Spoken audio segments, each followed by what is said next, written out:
wollen wir dieses Schützenfest feiern, wie wir alle Feste feiern sollen. In Zucht und Ordnung, Anstand und Ehrbarkeit wollen wir allen da bleibe ich jedes Mal hängen. Jedes Mal bleibe ich da hängen, glaubst du das? Ausschweifungen, das kann doch nicht so schwer sein. Wollen allen Ausschweifungen entsagen, das Laster der Trunksucht vermeiden und die jungen Leute dazu ermahnen, nicht in unschicklichen Verhältnissen herumzuludern. Jawohl. In diesem Sinne. Wollen wir die erbaulichen Betrachtungen schließen? Amen.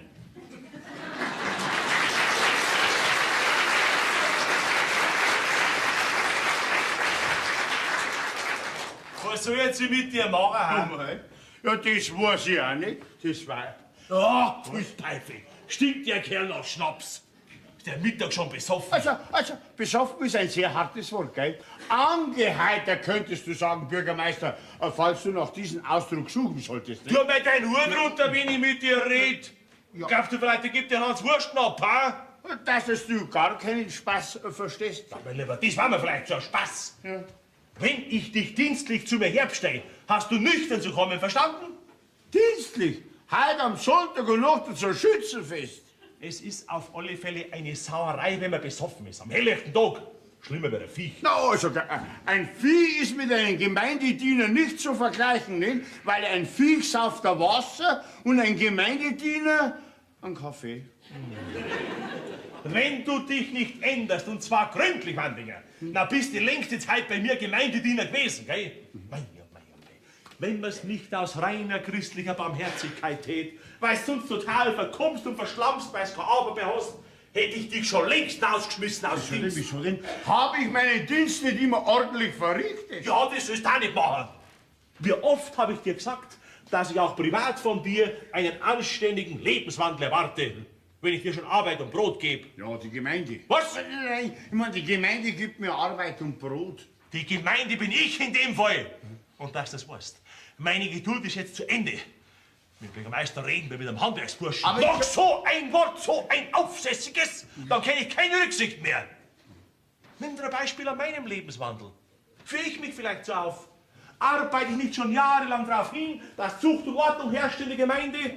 Und du, als mein direkt Untergebener, kommst mir so. Also, mir schamst du denn gar nicht? Ja, dann tut's mir leid und ich werde mich aufrichtig bessern. Und diese Redensart nicht mehr von dir, wo man nicht weiß, möchtest du am der Blecker oder gewöhnt dir das gefälligst ab? Jawohl. Dass du das weißt. Dein ganzer Charakter gefällt mir nicht, hat mir noch nie gefallen. Jawohl. Wenn du nur die Hälfte weniger reden darfst, dann start's dir besser an. Jawohl. Sag dich lieber jawohl. Jawohl. Ah, was soll ich denn dann sagen? Sag ja und nein, dass man sich auskennt. Ja. Also. Dass wir mal zum Ende kommen. Warum ich dich herbestellt hab, das weißt. Ja. Heute ist Schützenfest. Du hast dich darum zu kümmern, dass Ruhe und Ordnung herrscht in der Gemeinde. Ja. Ich meine, dass es Besoffene gibt, das wird sich kaum verhindern lassen, aber Krawalle braucht es deshalb keine geben. Wenn jemand Krach machen anfangen sollte, dann rammst du einfach auf Zeiten. Ja. Was will ich? Nein, dann beruhigst du ihn halt nicht. Und ja. Andinger, auf die jungen Leute.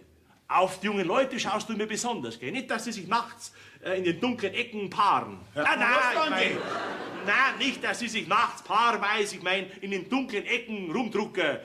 Das ist gegen die Sittlichkeit und macht bei unseren Fremden einen schlechten Eindruck. Nein. Was heißt da nein? Ich habe es geglaubt, nein darf ich auch sagen. Glaubst du nicht, dass das gegen die Sittlichkeit ist? Nein. Sag nicht immer ja und nein! Ja, Bürgermeister, es ist ja so, wenn man die Sache natürlich ernsthaft betrachtet. Was ist denn? Hab ich gesagt, dass du dich hinsetzen sollst, ha? Eigentlich nein. Alles dann. Du glaubst also nicht, dass das gegen die Sittlichkeit ist und dass das bei unseren Fremden einen schlechten Eindruck macht? Ja, also einen schlechten Eindruck macht es höchstens, wenn ich sie auseinandertreibe. Das sollst du ja nicht. Ja? Du sollst sie in den Saal einweisen oder heimschicken. Ja, dann werden die nicht mehr recht lang da bleiben. Wer, die Fremden? Ja, freilich, weil doch die meistens diejenigen sind, die wo immer... Du verstehst mich schon, Bürgermeister, gell? Die Fremden? Ja, oder gemischt. Also besonders unsere Mädel lassen sich gern von den Sommerfrischler den Sternenhimmel erklären, wenn sie auch gar nicht nachschauen. Lieber, du freust mich da. Ja, also, besonders unsere Burschen, muss ich dir sagen, Was Bürgermeister. ist denn, was ist Also denn? schon wieder, ja. Besonders unsere Burschen, Herr Bürgermeister, setzen sich sehr stark für den Fremdenverkehr ein. Bei der Nacht? Natürlich bei der Nacht. Am Tag haben sie keine Zeit, nicht? Ja. Das sind ja saubere Zustände. Ja, und darum wäre es fürchterlich, wenn ich da dazwischen fahre. Ja, und wie wir da dazwischen fahren werden? Wie? Natürlich du! Ja. Solche Sachen tun dich nicht in meiner Gemeinde. Ja, schon, aber dann werden sie sich beschweren. Haha, dann sollen sie sich beschweren, so viel sie wollen. Ja, aber Bürgermeister, dann reißen sie doch ab. Dann sollen sie abreißen. Und das sündhafte Element ist nicht schade.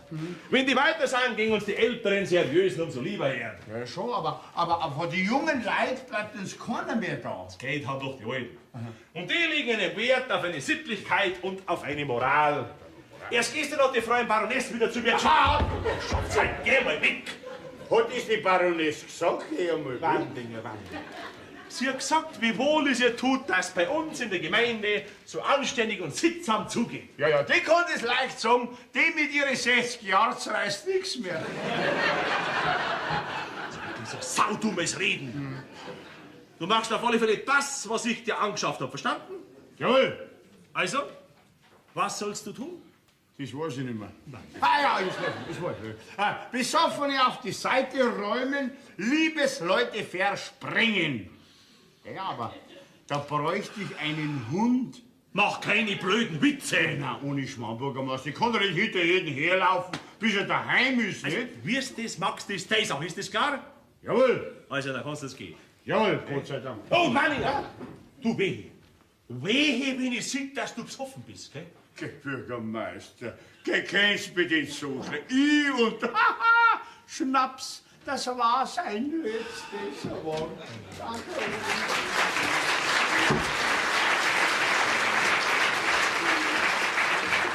Zu dem kannst du sagen, was du willst. Der schüttelt sich einfach ab wie ein Hundswasser. Der schafft Zeit, bis wir schon lange fortziehen. Meine Schuhe brauche ich auch noch. Kattel! Der schafft Zeit und diese Festrede. Diese Festrede, wenn ich schon hinter mir hätte. Kattel, was ist denn? Was blärst denn er so?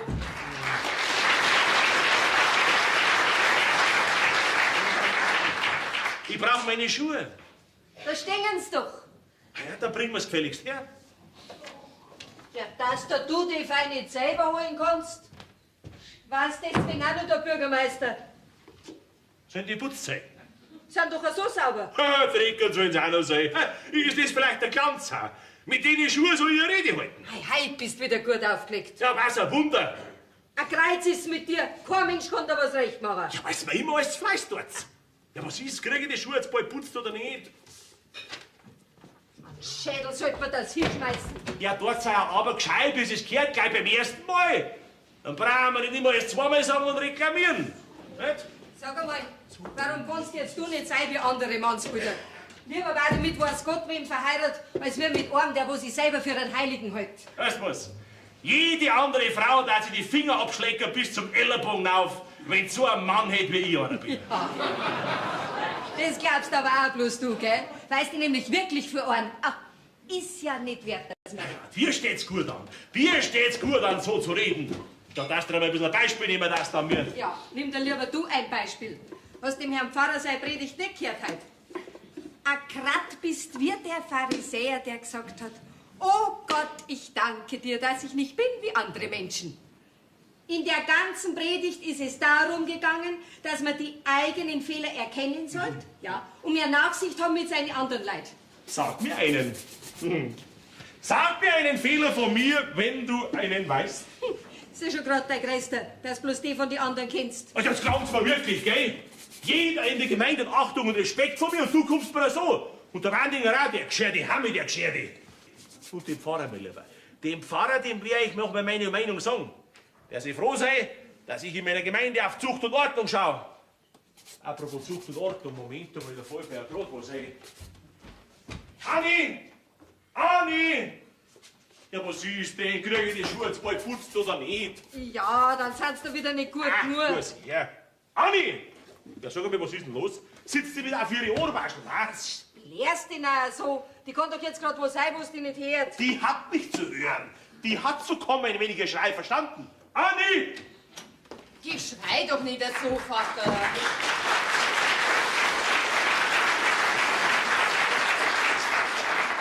Wie haben wir's denn? Brauchst du nicht kommen, wenn ich da schrei? Bin ja eh gleich gegangen. Gange. Hopp, ein bisschen schneller das zu gehen, ist das klar? Und gleich hier sind der Schrocker, so hast du blärt. Ich hab nicht blärt. Hättest du geschrien, gell? Ich hab nicht die Kirche geschrien, sondern dir blärt. Wann hab ich gesagt, sollst du heimkommen? Umara Eifi? Was hab ich gesagt? Um 11. Um Punkt 11 gehst du heim, gell? Und wehe nicht was her. Um 11, um Punkt 11 gehst du pfeilgerade nach Hause. Hast du mich verstanden? Pfeilgerade? Pfeilgerade kann's nicht gehen, weil da müsst jetzt zweimal über den Gartenzaun drüber steigen. Es ist vielleicht ein saudummes Reden. Auf dem kürzesten Weg hab ich gemeint, natürlich. Und wehe, du magst mir Dummheiten, gell, mein Lieber? Schorsch! Aber das ist ein Bursch, ha? Das ist ein Bursch. Warum kommt er jetzt kommen, wenn ich am Schrei, ha? Schorsch, pass auf, du kümmerst dich um die Anni, du bringst sie heim um 11, um Punkt 11 bringst sie heim, auf ihr Kammern auf, dann kannst du von mir aus machen, was du magst. Ja, wenn's meinst, Bauer, dann werde ich es nur so einrichten.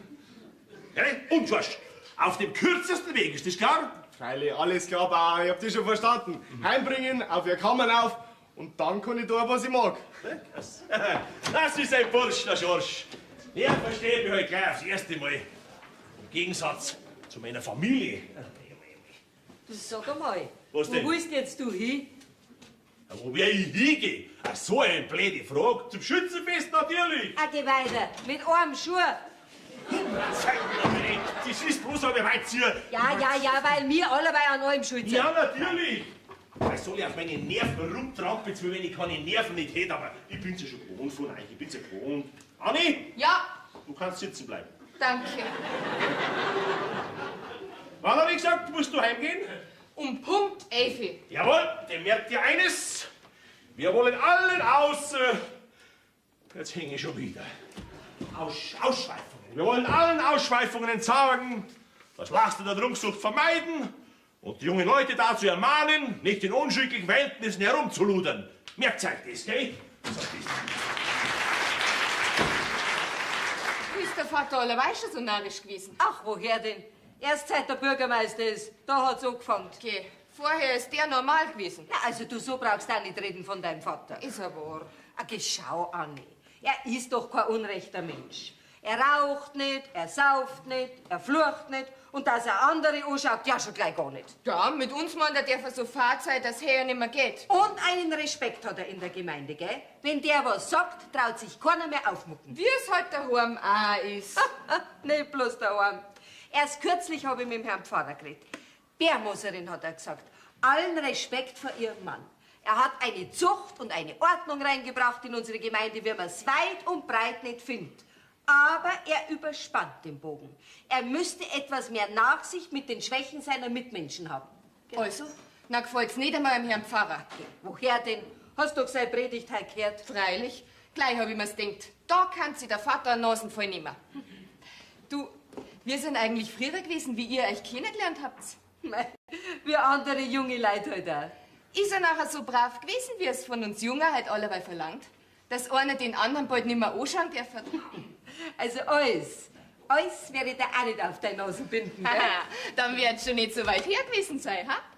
Du, Anni, wolltest du nicht auf Schützenfest gehen? Auf was wart's denn noch? Ja, du, das pressiert noch nicht. Um die Zeit ist eh noch nicht viel los. Ja, von mir aus tust, was du magst. So, ich war jetzt soweit. Wie machst du das, dass du immer im richtigen Moment zur Tür reinkommst? Ja, weißt du, Anni, ich richte mich heute noch. Schau, wenn ich ihn einmal schreien höre, dann gehe ich einfach von der Tür nicht mehr weit weg. Weil ich halt so am besten auskomme mit ihm. Du warst mal so ein Mannsbild. Ja, meinst nicht, dass mir auch wohler war, wenn ich ihm einmal meine Meinung sagen könnte? Warum tust du das nachher nicht? Weil du Angst hast. Nein, sondern weil ich nicht vergiss, dass ich bloß ein Dienstbob bin. Soll das vielleicht heißen, dass du dir nicht alles gefallen lässt an meiner Stelle? Das hab ich nicht gesagt. Ja, aber denkt hast du das. Nein, Anni. Denken tue ich mir meistens was anderes, als wird Leuten meiner. Was denn nachher? Zum Beispiel, wie schön das war, wenn du ein wenig freundlicher zu mir warst. Du wirst dich nicht beklagen können. Nein, Anni, du kannst so nett sein. Was du nicht sagst. Weißt du, Anni, wenn ich mir die vorstelle, die einmal heiraten möchte, dann schaut sie jetzt mal so aus wie du. Geh, da sollte ich mir jetzt mal was einbehalten drauf, ha?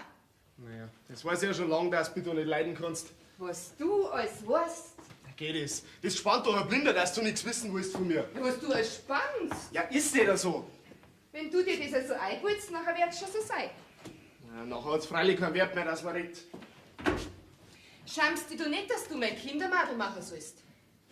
Ich mach deswegen noch lange nicht dein Kindermadel. Ja, ich hätte mich halt gefreut, wenn ich mit dir heimgehen hätte dürfen. Was sagst du denn allerweil heut?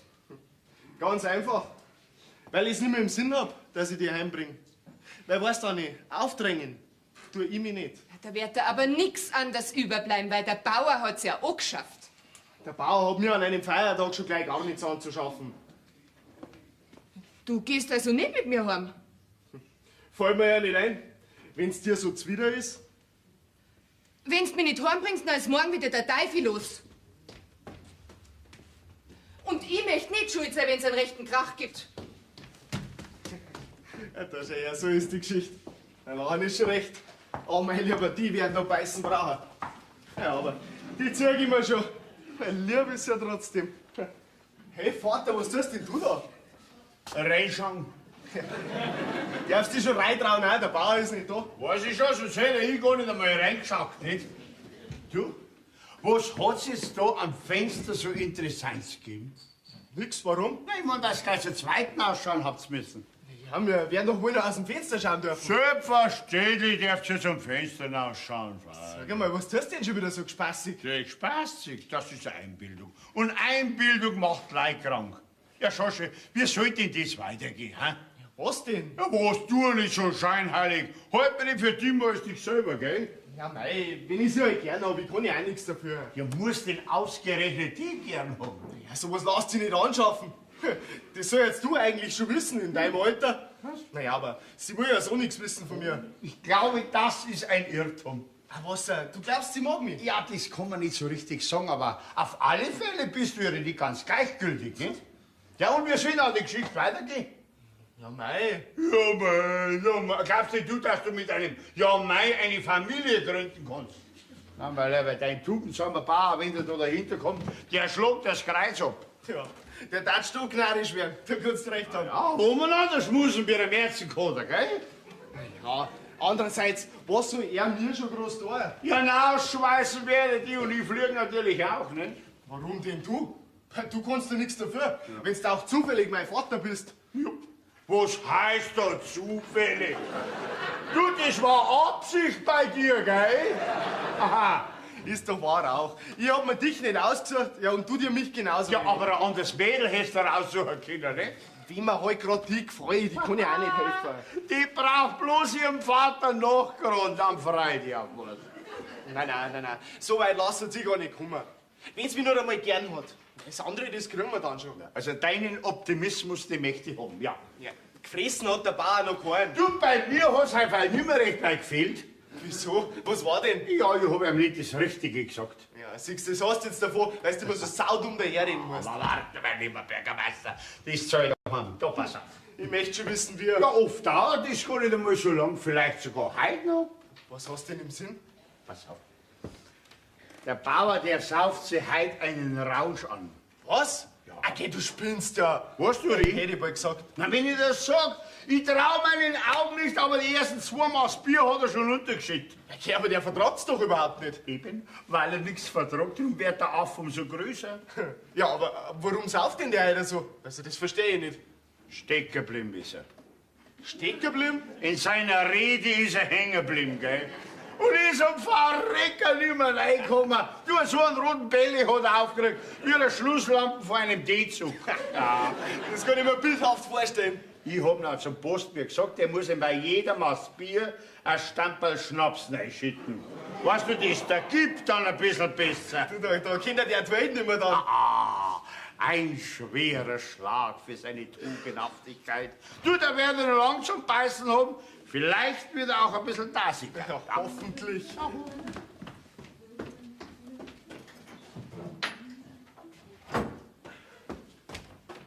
Was schaut denn so dumm jetzt vor? Schau ich dumm. Jetzt schon? Aber bei so einer Frage war es ja auch kein Wunder, nicht? Also ich kann schauen, wie ich mag. Wie wird die doch gleich beleidigt sein? Sie hat da bloß ein kleines Witzel gemacht. Gell, Anni, war ein Witzel. Ja, beim Schorsch schon. Also. Aber bei dir hab ich's ernst gemeint. Vater, jetzt schaust du aber wirklich dumm. Ich geh jetzt. Gehst mit, Schorsch? Ja, freilich, gern, wenn's Du bald. brauchst dir deswegen noch lang nichts einbeuten, gell? Und was ist mit dir? Gehst du auch mit? Ja, wenn ich da jetzt dumm schau. Vater, du musst doch vorher noch mal heim, oder? Was muss ich? Ich muss, nein, ich muss jetzt sofort zum Wirt und dann gehen. Heim gehst. Brauchst dem nicht auf 10 aufsteigen. Der muss halt auch noch aufpassen auf mich. Auf die? Der Vater hat's gesagt. Ja, richtig. Ich bin heute der Erzengel mit dem flammenden Schwert. Ich muss aufpassen, dass keiner in das Paradies hineinkommt, von wegen dem Sündenfall.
Ist der Vater noch nicht auf heute? Das braucht einen auch nicht wundern. Ist er recht spät heimgekommen? Ich hab nicht auf die Uhr geschaut. Auf jeden Fall hat er einen sauberen Rausch beieinander gehabt. Ein Rausch? Du, das hab ich mir beim Wirt schon gedacht.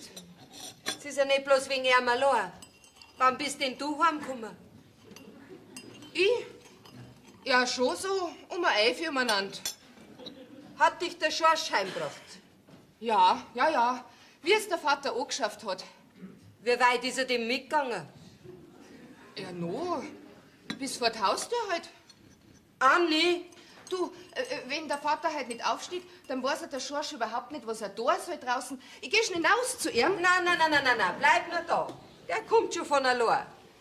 Mir ist nämlich so gewesen, als hätte ich 2 Paar Schuhe die Stirn aufsteigen gehört. Na, da hast du dich täuscht. Wir haben jetzt schon ausgezogen.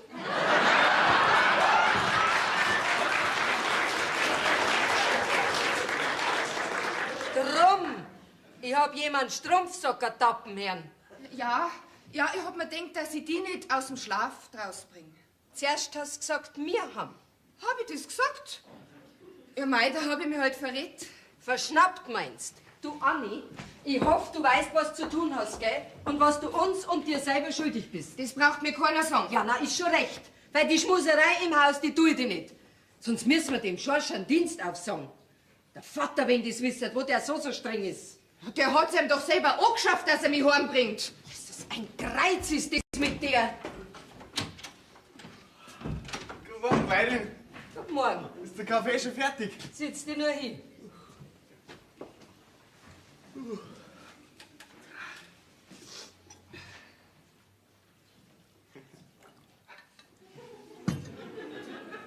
Die Anni ist nicht gut beieinander heute.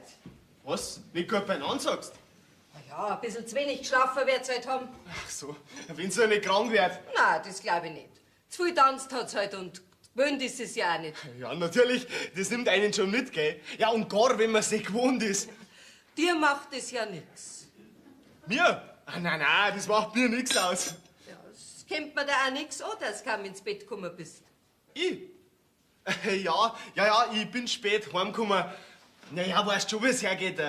Ich hab da ein paar Spätzchen getroffen. Naja, und grad lustig ist halt gewesen, gell? Ja, und ans Heimgehen denkt man da natürlich nimmer, gell? Und das hast du auch vergessen, dass die Anni jetzt heimbringen soll. Hä? Ja, fei grad. Ja, verreck hast gehört. Nein, wir kommen noch grad. Also, das ist mir jetzt schon zuwider, gell? Ist ja nicht so schlimm. Sie ist ja auch allein heimgekommen. Und der Bauer hat's ja nicht gespannt. Gott sei Dank. Der hat einen sauberen Rausch beieinander gehabt. Wann ist er denn fort beim Wirt? Der Bauer? Ja. Also, das kann ich dir jetzt so gar nicht so sagen. Naja, weißt du, ich hab auch nicht alleweil hingeschaut auf ihn. Ja, ich mein, es ist einem schon jetzt wieder immer auf den Bauern zu schauen, gell? Aber lustig ist er gewesen, ja. Gerade gesoffen, gelacht und gescherzt hat er.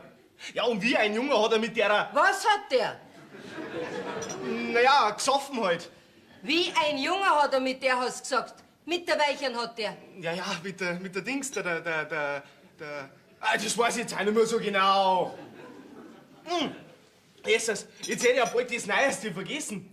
Beim Postwirt drüben ist Einbruch geworden heute Nacht. Ja? Gerade hat mir's der Wirtsknecht erzählt. Einbrucher, sagst du? Ja. Mein Lieber, am Grob soll es zugegangen sein. Der ganze Balkon ist runtergebrochen. Und der Wirtsknecht hat dir das erzählt. Ja, und du? Hast du nichts gehört oder gesehen? Ich? Na, warum denn? Bist doch auch die halbe Nacht beim Postwirt drüben gewesen. Ach so, ja, freilich das schon, gell. Aber ein Dings, ja, da hinten in der Wirtsstube drin, da hört man das ganz schlecht, ja. Oder gar nicht. Naja, und dann ist er recht zugegangen und überhaupt und... Selbst mir schmeckt's halt überhaupt nicht. Ja, es ist halt doch nichts, wenn man die ganze Nacht, gell, und... Ja, ich glaube fast, dass jetzt draußen für mich besser war. Vierte Toni. Guten Morgen, Bärmoserin.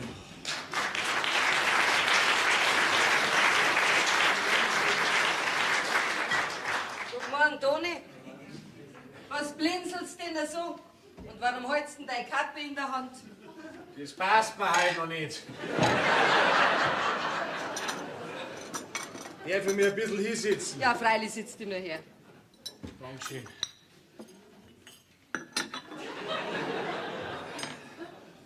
Ist der Bauer nicht da? Nein, den kannst du noch nicht haben heute. Schlaft er noch? Schaut so aus. Mei, hat's der gut. Ist was Wichtiges. Ja, wichtig nur, eine Sauerei ist das. Soll ich dann aufwecken? Das wär kaum ein Zweck kommen. Bei dem sein Zustand dauert so stumm, bis der vernehmungsfähig wird. Vernehmungsfähig? Hä? Na, oh. Man sagt halt so. Ach so. Gott sei Dank, ich hab schon geglaubt, er hat eine rechte Dummheit gemacht in seinem Rausch heute Nacht. Nein, das Bürgermeister hätte ihn halt braucht. Ach so. Ja, wegen den Einbruch gestern Nacht. Es werden sauber giften, wenn er hört, dass sowas bei uns vorkommt. Ja, du, der Schorsch hat's mir verzeiht, ist jetzt wirklich Einbruch geworden. Das darf's glauben. Kreislich hat's ausgeschaut. Kreislich. Ist voll gestohlen worden. Gestohlen? Ja, verreck. Ja, das weiß ich jetzt gar nicht. Das weißt du gar nicht. Ja, wer hat's denn dann gespannt? Ja, die Dings da, die Frau Baroness beim Postwirt drüben logiert. Die hat doch das Zimmer mit Balkon. Ja, und die hört auf einmal was mitten in der Nacht. Sie steht auf, geht zum Balkon aus und da steht einer. Um Gottes Willen. Ja, sie macht einen Schrei, er möchte davon, macht einen Hupfer, oh. Macht einen Hupfer, dann tut's einen Kracher und dann weiß sie nichts mehr. Hat der geschossen? Nein, der Balkon ist runtergebrochen. Jesus, Maria und Josef, da hat sie dir ja furchtbar wehgetan. Aber hier denn, ist ja der Misthaufen drunter. Ach so, ja. Na, da wird sauber neiplatscht sein. Bärmoserin, hast nicht was zum Trinken für mich? Ja, freilich, Toni. Ich hol dir gleich ein Bier, Um gell? Gottes Willen, bloß kein Bier nicht. Nein, höchstens ein Limo.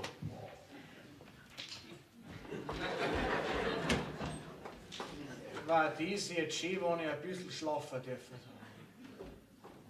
So, Toni, da schau her. Da hast du jetzt dein Limo, gell? Dankeschön.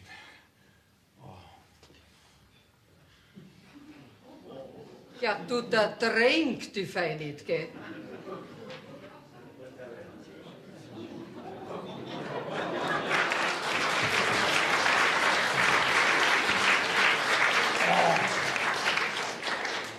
Tut das gut. Tut mir mein Kopf weh. Hast jetzt gar so viel getrunken gestern, hm? Es hat's da. Willst du jetzt warten auf den Hirs? Hä? Nein. Lass ihn lieber liegen. Es tut an jedem gut. Ihm und mir auch. Vierte Gott, Bärmoserin. Vierte, Toni. Tut mir mein Bärli weh.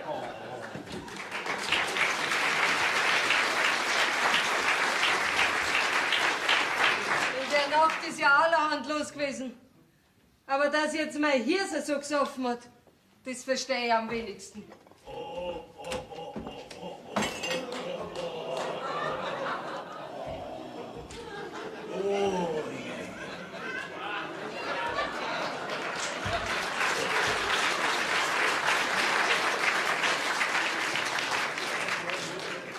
Ich glaub, mir reißt mein Schädel. Hey, das halte ich nicht den ganzen Tag aus. Da glaube ich, brauche ich einen Doktor. Das ist, wie wenn eine ganze Mechanikerwerkstatt drin war. Ja, was ist denn das? Ich habe die ganzen Bratzen voller Mist. Ich hab zwar geträumt, dass ich ganz vorne damit die Hände aufgeladen hab, aber davon werden sie nicht wirklich voll Dreck. Oh, voll Teufel. Ich mein, frei Kuhmist. Ja, da darf er mich gleich waschen. Ja, voll Teufel. Ach, da bist ja. Und wirst du ausschaust, na geh weiter. Ja, ich wollte mir sowieso gerade waschen. Ja. Ich glaube, ich wär krank. Ja, das war mir schon die rechte Krankheit. Was Dummes fällt dir nicht ein. Saufen, dass er nicht mehr heimfindet und dann war er krank. Du musst das ja wissen, wie es mir geht. Anstatt dass du ein bisschen der Barmen mit mir hast, weil es mir so schlecht geht und ein bisschen ein Bekümmernis, bist du recht saugrantig auch mit mir. Loben wäre die auch noch für so einen Mordstromrausch. Ah, na geh. So schlimm ist es auch nicht gewesen. Na, sag ich, wenn's nicht einmal mehr allein heimgehen kannst. Nicht mehr heim, allein? Ja, weißt du das gar nicht mehr? Ja, ich glaub's gleich. Na, so gescheit. Bin ich nicht allein heimgegangen? Ach, woher denn? Der Wandinger hat dich gebracht und ins Bett reingeschmissen. Der Wandinger! Ausgerechnet der Wandinger! Ah, wenn's bloß das war, das hat's schon öfters gegeben. Aber dass im Hemd heimkommst, das ist zu viel. Im Hemd! Und Strumpfsockert. Im Hemd und Strumpfsocken! Geh mal heim, da musst du dich täuscht haben. Im Hemd vom Wirt heimgehen, sowas tut doch ich nicht. Red doch nicht so saudumm daher. Bin jetzt ich besoffen gewesen oder du? Im Hemd ausgeschlossen. Gut, dann glaubst du das halt nicht, fragst den Wandinger. Der Wandinger hat mich heimgebracht. Ja, wie oft muss ich dir das jetzt noch sagen? Und im Hemd? Im Hemd?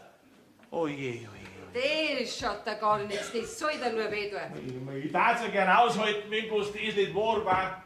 Ausgerechnet der Wandinger. Mei, musst ihm halt was geben, damit er das Maul hält. Wenn ich nicht gestern erst so zusammengeschimpft hätte, weil er besoffen war. Ah, weiß dein Goschen allerweil so weit aufreißt, als würde in dir nie was passieren kann. Herrler Gott, wieder auf. Mit dem Wandinger wäre ich schon fertig. Ja, ich will's hoffen. Ich war selber froh, wenn nichts aufkam.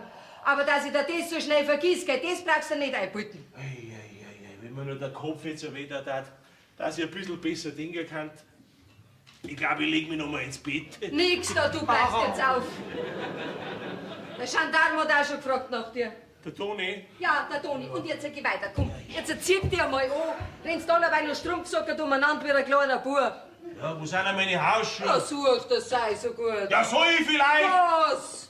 Ich mein, wo könnten's denn sein, Weibelein? Was weiß denn ich?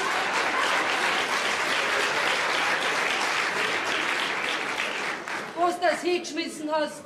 Aber dass ich dir nochmal dein Bartschal mach, gell, das brauchst du nicht einbilden. Gib mir grad wieder mal Ruhe. Aber es wahr ist, das wärst noch lang hören von mir. Was hat denn der Gendarm wollen? Einbrucher ist warm beim Postwirt drüben. Hä? Ja, hörst du schlecht? Schlagt's jetzt bei dir der Rausch schon auf die Ohren? Einbrucher, ich mein so richtig Einbrucher? Von uns, wenn einer einmal so dumm gefragt hätte. Ja, das war eine saubere Sache, mein Lieber. Wenn sowas bei uns in der Gemeinde einreißt, dann Einbrecher, ja so ein wenig erwischen hat, der kann mir recht, mein Lieber. Da. Red doch du nicht so viel. Siehst doch grad, dass ich von deiner Sauferei nichts mehr sage. Hey, mein, es gibt noch wieder mal Ruhe. Jeden kann doch mal eine Dummheit passieren. Sauf einmal. Wie darfst du blären, wenn das ein anderer so gemacht hätte? Was ist denn alles gestohlen worden, hä? Was sagst du, wenn das der Wandinger gemacht hätte? Geh, Weibi, wenn du mir jetzt ein bisschen was von dem Einbruch erzählen darfst, schau, ich mein, als Bürgermeister muss ich es doch wissen. Am Wandinger nahm es seine Stellung, so viel kenne ich dich. Wie viel sind es denn gewesen? Einbrecher, meine ich. An anderen darfst du ins Unglück stürzen, aber bei dir soll man alles vergessen und übersehen. Es gibt doch wieder mehr Ruhe, als mir es nicht gegangen hat, was ich alles aushalten muss. Im Heimat vom Wirtshaus heimkommen, auch weißt alles, was recht Jetzt ist. hör doch grad wieder mal auf! Guten Morgen, Bürgermeister. Guten Morgen, Toni. Hast du auch schon aufgekommen heute, hä? Ja, aufkennen ist gut. Bin ja kaum zum Healing gekommen heute Nacht. Wieso? Ah, hast du auch durchgesetzt? So, ja. Beim Postwirt ist eingebrochen worden. Ich hab schon gehört, gell? Ja, weißt du noch gar nichts davon? Nein, nicht mehr, als dass er eingebrochen worden ist. Hast du die Kattel nicht erzählt? Nein, die ist in der Früh nie so gesprächig. Ist nicht gut aufgelegt heute wegen dem Affen, was du gestern heimgebracht hast? Ah, ganz arg ist gar nicht gewesen, gell, Kattel? Ich meine, es hat gereicht. Da meine ich, hast du einen schönen Schiefer eingezogen. Also, dass wir von was anderem reden? Beim Postwirt ist eingebrochen worden, gell? Ja, das heißt eigentlich bei der Baroness. Bei der Jungen oder bei der Alten? Bei der Alten. Ja, du freist bei unserem besten Feriengast. Ja, das schimpft wie ein Rohrspatz. Sie reist ab, hat's gesagt, dann kommen tut sie nie mehr wieder. Darum bin ich ja zu dir hergekommen, dass du die Geschichte wieder in Ordnung bringst. Wegen einem Fremdenverkehr. Sonst kann natürlich die Geschichte eigentlich nichts an. Ja, was ist denn alles gestohlen worden? Gestohlen? Das weiß ich noch nicht. Was, das weißt du nicht? Ja, sag mal, wie kommst du mir denn da vor? Da hast du nicht nachgeschaut oder nachgefragt. Geh jetzt du halt nicht gar so, was ein Wunder in dem Zustand. Hey, aber weißt du nicht einmal, was gestohlen worden ist, ha? Geh, das kann doch an jeden passieren. Ist das ein Pflichtbewusstsein? Geh jetzt du halt nicht gar so. Wenn man sowas vorhat, da hält man sich zurück, da sauft man nicht so. Nein. Ach, das hab ich doch nicht wissen können. Jeder weiß Gott, was passieren kann, aber ich hab schon lang gespannt. Dass du den Dienst nicht mehr ernst genug nimmst. Dass da langsam ein Schlendrian einreißt bei dir. Bürgermeister, du wirst mir doch jetzt keine Schwierigkeiten nicht machen. Wenn wir uns nicht so gut kennen, dann wir zwei, Toni. Nicht so gut, dann müsste ich dich melden, aber so lass ich das nochmal hingehen. Vom Melden fängt der gleich an. Das ist keine Bagatelle nicht. Wenn's gleich da gewesen wärst, hätte man erwischt, den Kerl. Und so können wir einen Schankwürmer kriegen. Mei. Weißt du nicht einmal, was gestohlen worden ist? Das lässt sich doch jetzt auch noch da fragen. Ich möchte schon wissen, wie. Aber dass du das weißt, diesen Fall übernehme ich selber, gell? Was, du? Jawohl, und der Bursch soll mich kennenlernen, mein Lieber. Du, den bin ich erwischt, den werde ich abfieseln, dass er seines Lebens nicht mehr froh wird. Aber das geht doch gar nicht, für das ist doch die Polizei da. Ja, du siehst ja, was rauskommt dabei. Und so habe ich auch nicht gemeint, dass du dabei ins Bett gehst und schlafst. Nichts du. Nein. Du arbeitest wie gewöhnlich an dem Fall weiter und ich übernehme die Leitung. Das Oberkommando, verstehst? Ja, aber... Jawohl, weil ich als Bürgermeister auch da zuständig bin. Mei. Was hat es mich bloß Mühe gekostet, bis ich den Fremdenverkehr bis zu den Schwung gebracht hab. Jetzt kam so ein Kerl, so ein Pazi und tat unseren besten Feriengast sowas an. Du, den bin ich erwischt. Den werde ich abfieseln, dass er keinen Schlappschuh mehr passt. Zuerst müssen wir ihn haben. Ja, das weiß ich selber auch. Und ich will hoffen, dass du dich anstrengst, bis deine Pflicht von dir verlangt. Ich tu, was ich kann. Und außerdem ist noch nie ein Fall untergekommen, den ich nicht aufgeklärt hätte. Ja, weil wir noch keinen Fall gehabt haben. Außer Radlfahrer und die Licht, aber da seid ihr gut. Mei. Da sind wir lauter brave, ehrbare Bürger. Hat man einen geordneten Lebenswandel und einen sittlichen Anstand. Man gibt sich Mühe, dass man der Gemeinde als gutes Beispiel vorangeht. Dann kam so ein Kerl, so ein Verbrecher, und tat unseren besten Feriengast sowas an. Toni, den müssen wir ausrotten, verstanden? Jawohl. Mit Stumpf und Stiel gehören die ausgerottet, verstanden? Jawohl. Gut, dann bin ich verstanden worden, gell? Jetzt gehst du wieder heim, in 2 Stunden kommst du wieder rüber zu mir und lieferst deinen Bericht ab. Abtreten. Hä? Abtreten? Jawohl. Jawohl. Mir wird schon wieder schlecht. Oh, ich glaube, ich muss mir noch ein bisschen ins Bett legen. Du Vater, wo sind denn deine Schuhe heute? Ich hab's nirgends gefunden. Ja, was weißt du nie, such's halt. Das ganze Haus habe ich schon abgesucht. Nirgends finde ich deine Schuhe. Ja, weil du der blinde Hähner bist. Apropos Hähner, wann bist denn du heimgekommen? Um Punkt, Effi. Hat dir der Schorsch heimgebracht? Ja. Aber das mit Eife, mein Lieber, das glaube ich dir nicht ganz. Halt mal, Baby. Wann ist denn sie heimgekommen? A dir steht das gut an. Ums Heimkommen fragen. Das ist vielleicht ein blödes Reden. Als Vater bin ich schließlich auch für meine Tochter verantwortlich. Geh weiter. Und wer ist denn dann für dich verantwortlich? Der Wandinger vielleicht.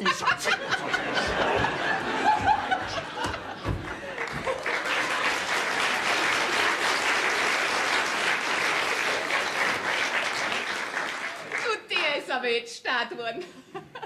Also dich geht das gar nichts an. Wieso?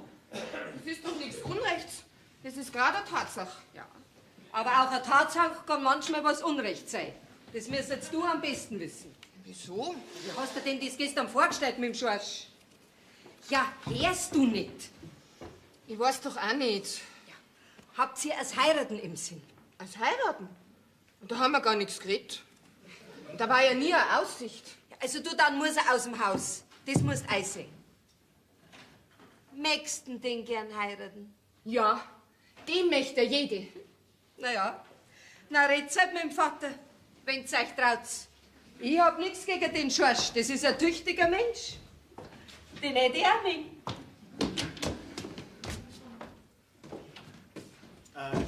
Riecht schon zum Essen her? Was gibt's denn gut? Ein Apfelstrudel. Du, sag einmal, Anni, kann es sein, dass deine Mutter was gespannt hat? Denkt hab ich mir's. Na und, was soll jetzt werden? Mutter sagt, du musst aus dem Haus. Denkt hab ich mir's. Jetzt müsste mal der Sohn von einem reichen Bauern sein. Geh, Schorsch, ich möchte doch so auch. Aber der Vater halt. Ja, der. Mei, Anni, und ich hab dich doch so gern. Nicht, Schorsch. Wenn man Dummheit anfängt, dann muss man's nicht noch weiter treiben. Gut, dann werde ich meinen Dienst halt gleich selber aufsagen. Naja, dann muss ich mich wenigstens nicht rausschmeißen lassen. Schorsch, Ja? ich hab... Was? Ja, ich hab das nicht so gemeint. Wie? Dass du gehen sollst. Ich hab dich doch auch gern. Anni, Ui, Mutter. Ja, was ist denn? komm rauf und hilf mir beim Betten abziehen. Ja, ich komm gleich.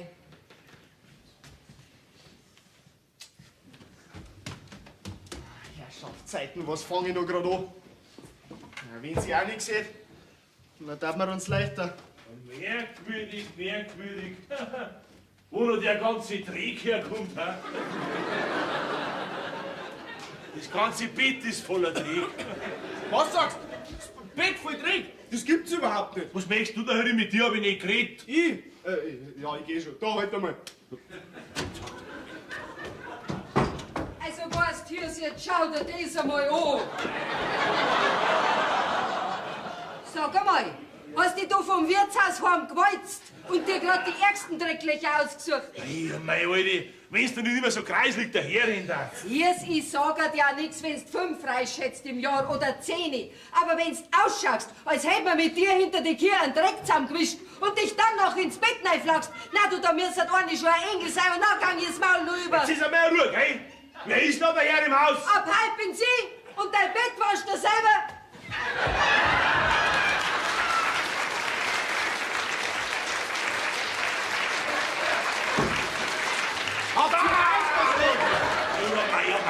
Am helllichten Tag. Hast du mich jetzt erschreckt vielleicht? Bürgermeister, jetzt werden wir nachher gleich haben. Na, so gescheit. Jawohl, ich habe eine Spur und die bricht ihm das Genick. Ach, wunderbar. Der Fall ist sozusagen aufgeklärt. Toni, wenn das wirklich der Fall ist, dann werde ich dafür sorgen, dass deine Arbeit schon anerkannt wird. Bürgermeister, das ist gar nicht so einfach. Da muss man schon die richtige Nase dafür haben. Verstehst du, die Nase?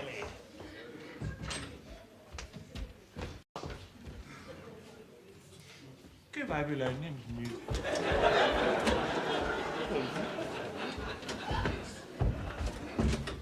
Ja, weiter, Toni. Jetzt ringen wir wieder zusammen, auf geht's. Also, was habt ihr für eine Spur? Einen Schuh.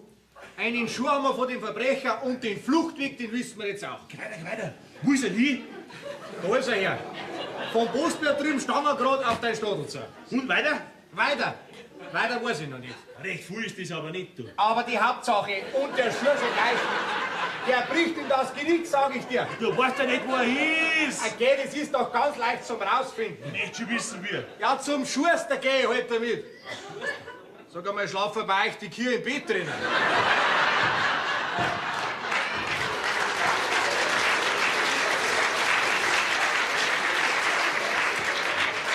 Zum Schuster. Aha. Und du meinst, der Schuster, der kennt ihn. 100:1, weil ich das sag. Der Kerl, der ist da irgendwo daheim. Woher möchtest du das wissen? Herr Bürgermeister, das ist halt so eine kriminalistische Ahnung von Geh mir. jetzt einmal, du kannst machen. Woher möchtest du das wissen? Du Psuffers, Wagscheidel, du Psuffers.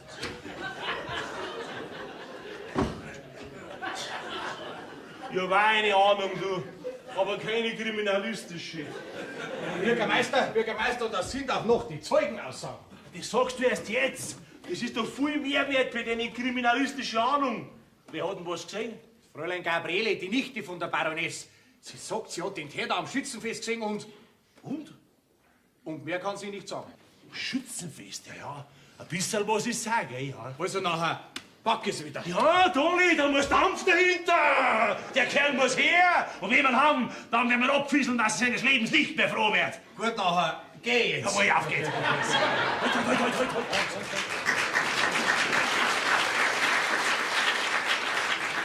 Wo gehst du hin? Spuren suchen und nochmals Zeugen vernehmen. Und dann geht's zum Schuster. Sehr gut. Herein. Oh, hallo. Störe ich? Nein, sieh doch hin. Bin ja gerade im Geh. Bürgermeister, servus. Servus, Frau Baroness, habe die Ehre. Auf Wiedersehen. Fein Gabriele, fein Gabiness, wie geht's, wie steht's? Gut, danke. Sind wir heute beim Hengstl unterwegs? Ja, Respekt. Bitte. So. Dankeschön. Ja, was kann ich denn so für Sie tun? Ich wollte nur mal nachfragen, wie weit Ihre kriminalistischen Nachforschungen gediehen sind. Ausgezeichnet. Eine Spur haben wir schon gefunden. Tatsächlich? Ja. Das ist aber erfreulich. Okay. Ja, und vor allem die Tante wird beruhigt sein, wenn sie diesen Schwerverbrecher hinter Gittern weiß. Ja, hoffen wir's. Sie glaubt doch tatsächlich, dieser biedere Bürger hätte es auf ihren Schmuck abgesehen gehabt. Ja, glauben Sie das nicht? Aber, Herr Bürgermeister, das müssten Sie doch wissen. Wieso ich? Naja, besonders Sie müssten doch den Mann sehr gut kennen. Sie waren gut. Sie werden doch nicht glauben, dass ich Einbrecher unter meine Bekannten habe. Ach, Sie können sich also wirklich an gar nichts erinnern? Nein, aber Sie rennen daher, als wenn Sie den Pazi kennen dann. Bazi? Ach, Sie sind zu komisch. Sag's, kennen Sie den Kerl? Natürlich, Ja, da sagen Sie nichts. Ja, da lassen Sie uns zum Verrecker suchen. weil mir der Mann leid tut. Er ist wirklich kein Einbrecher. Sie sollten besser veranlassen, dass die Nachforschungen eingestellt werden. Ich? Ja, wir kamen da dazu, nix da. Das ist gegen die Sittlichkeit und gegen die Moral und gehört bestraft. Herr Bürgermeister, können Sie denn gar nicht mal schmunzelnd ein Auge zudrücken? Nein, kann ich nicht. Nein, kann ich nicht. Ich würde dann sofort bei meiner Tante veranlassen, dass sie ihre Anzeige zurückzieht. Ja, wo kommen wir denn da hin, wenn jeder bei der Nacht vor irgendwelchen fremden Fensterstecken rumkraxeln darf? Nix da. Das ist gegen die Sittlichkeit und gegen die Moral und gehört bestraft. Also dann ist nichts zu machen. Na, absolut nicht. Tja, das tut mir leid. Ich hatte doch tatsächlich mehr Humor von Ihnen erwartet. Schaut, Frau Gabriele, als Bürgermeister muss ich da mit gutem Beispiel vorangehen, sonst ist die Moral gleich beim Teufel, nicht? Ich meine, Ihnen zuliebe würde ich so furchtbar gern machen, aber sagen Sie mal, persönliche Frage, haben Sie vielleicht ein besonderes Interesse an dem Kerl? Nein, jetzt nicht mehr das Geringste. Er ist nämlich ein Heuchler. Ja, wo ich das sage, ja, dann schickt Sie ihm doch gerade recht. Ja, vielleicht ist das ganz gut für ihn. Ja, das glaube ich auch. Es schadet gar nicht, wenn einer die Suppe auslöffeln muss, die sich selber eingebrockt hat. Ja, in diesem Fall wird es wohl stimmen. Ja. Ja, dann lassen Sie Ihrem unbeugsamen Gerechtigkeitssinn freien Lauf. Auf Wiedersehen, Herr Bürgermeister. Und viel Vergnügen als Untersuchungsrichter. Jetzt stinkt er hier. Aber da kann ich leider keine Rücksicht nehmen. Da kann ich keine Rücksicht nehmen, auch wenn ich es noch so gerne tät. Ei! Ja, du bist ja schon wieder ganz gesund und putzmunter. Sag mal, wie haben wir es denn? Kannst du vielleicht nicht anklopfen bei mir? Keiner schon, aber ich mag nicht. Und mein Hut, der bleibt diesmal drum. Du darfst ja nicht viel Frechheiten rausnehmen da, gell? Ich weiß nicht. Du an deiner Stelle dürftest heute schon ein bisschen tasiger sein. Es stünde dir besser an, Herr Bürgermeister. Na, schau, aus dem Loch pfeift der Wind. Na, das hätte man gleich denken können, dass du das ausnützt, wenn du mich vom Wirtshaus einmal heimbringst, gell? Aber das die Teilspiel lieber. Ich will von dir keine Gefälligkeit. Du hast 5 Mark. Ja, 5 Mark sind auch ein paar Augen, gell? Und wehe, du redst in der Gemeinde was rum. Weißt du, was dann ist? Weiß ich, dann lacht dich die ganze Gemeinde aus.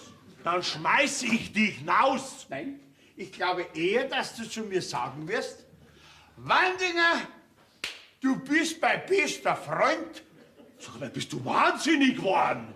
Ich nicht. Du bist entlassen, fristlos, raus!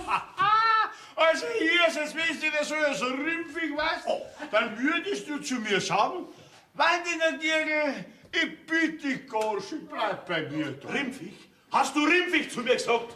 Merkt er das, vergiss nicht, gell? Mir lieber, das schneiden wir jetzt auf. Ja, das schneide ich mir auf. Ah, da wär's der Schaumann, was weißt du, was ich dir jetzt für einen Prozess anhänge? Ja, warum? Möchtest vielleicht noch mehr hören, das kannst du schon haben. Dann schreibst du mal hin, du bist ein Hirsch. Du bist ein Trottel. Langsam, langsam. Du musst ein bisschen schneller schreiben, sonst kommst du nicht durch. Bürgermeister, wie gefällt dir denn eigentlich Hornochs? Hornochs? Ja. Schreib hin, alle gezähmten und ungezähmte Haustiere. Schreib alles hin, gell? Der ist wirklich so blöd und schreibt das da hin. Hier ist, du kannst dir gar nicht vorstellen, wie mir das freut, wenn ich dir endlich einmal das sagen darf, was ich dir eigentlich schon längst einmal sagen wollte. Und du musst zu mir noch recht freundlich sein. Pass auf. Oh, schau her. Schau mal her. Feulst du? Das steht mir drachten, ja. Warte, da schau her. Brieftaschen ist auch noch drin. Dass die so viel träg ist. Hier, setz dich nieder. Es wird dich fürchterlich treffen. Wie? Was? Pass auf. Der Einbrecher, den du so eifrig fangen willst, der bist du selber. Ha? Das habe ich mir gedacht, dass das eine Zeit lang dauert, bis das runtergeht bei dir. Du selber bist derjenige, der wo? Was die? Ich war derjenige, der wo? Der wo? Unmöglich. Bei dir ist nichts unmöglich. Geh. Ich war da zu dem Zeitpunkt stockbesoffen. Eben darum. Was hätte ich da gemacht? Gefenstert.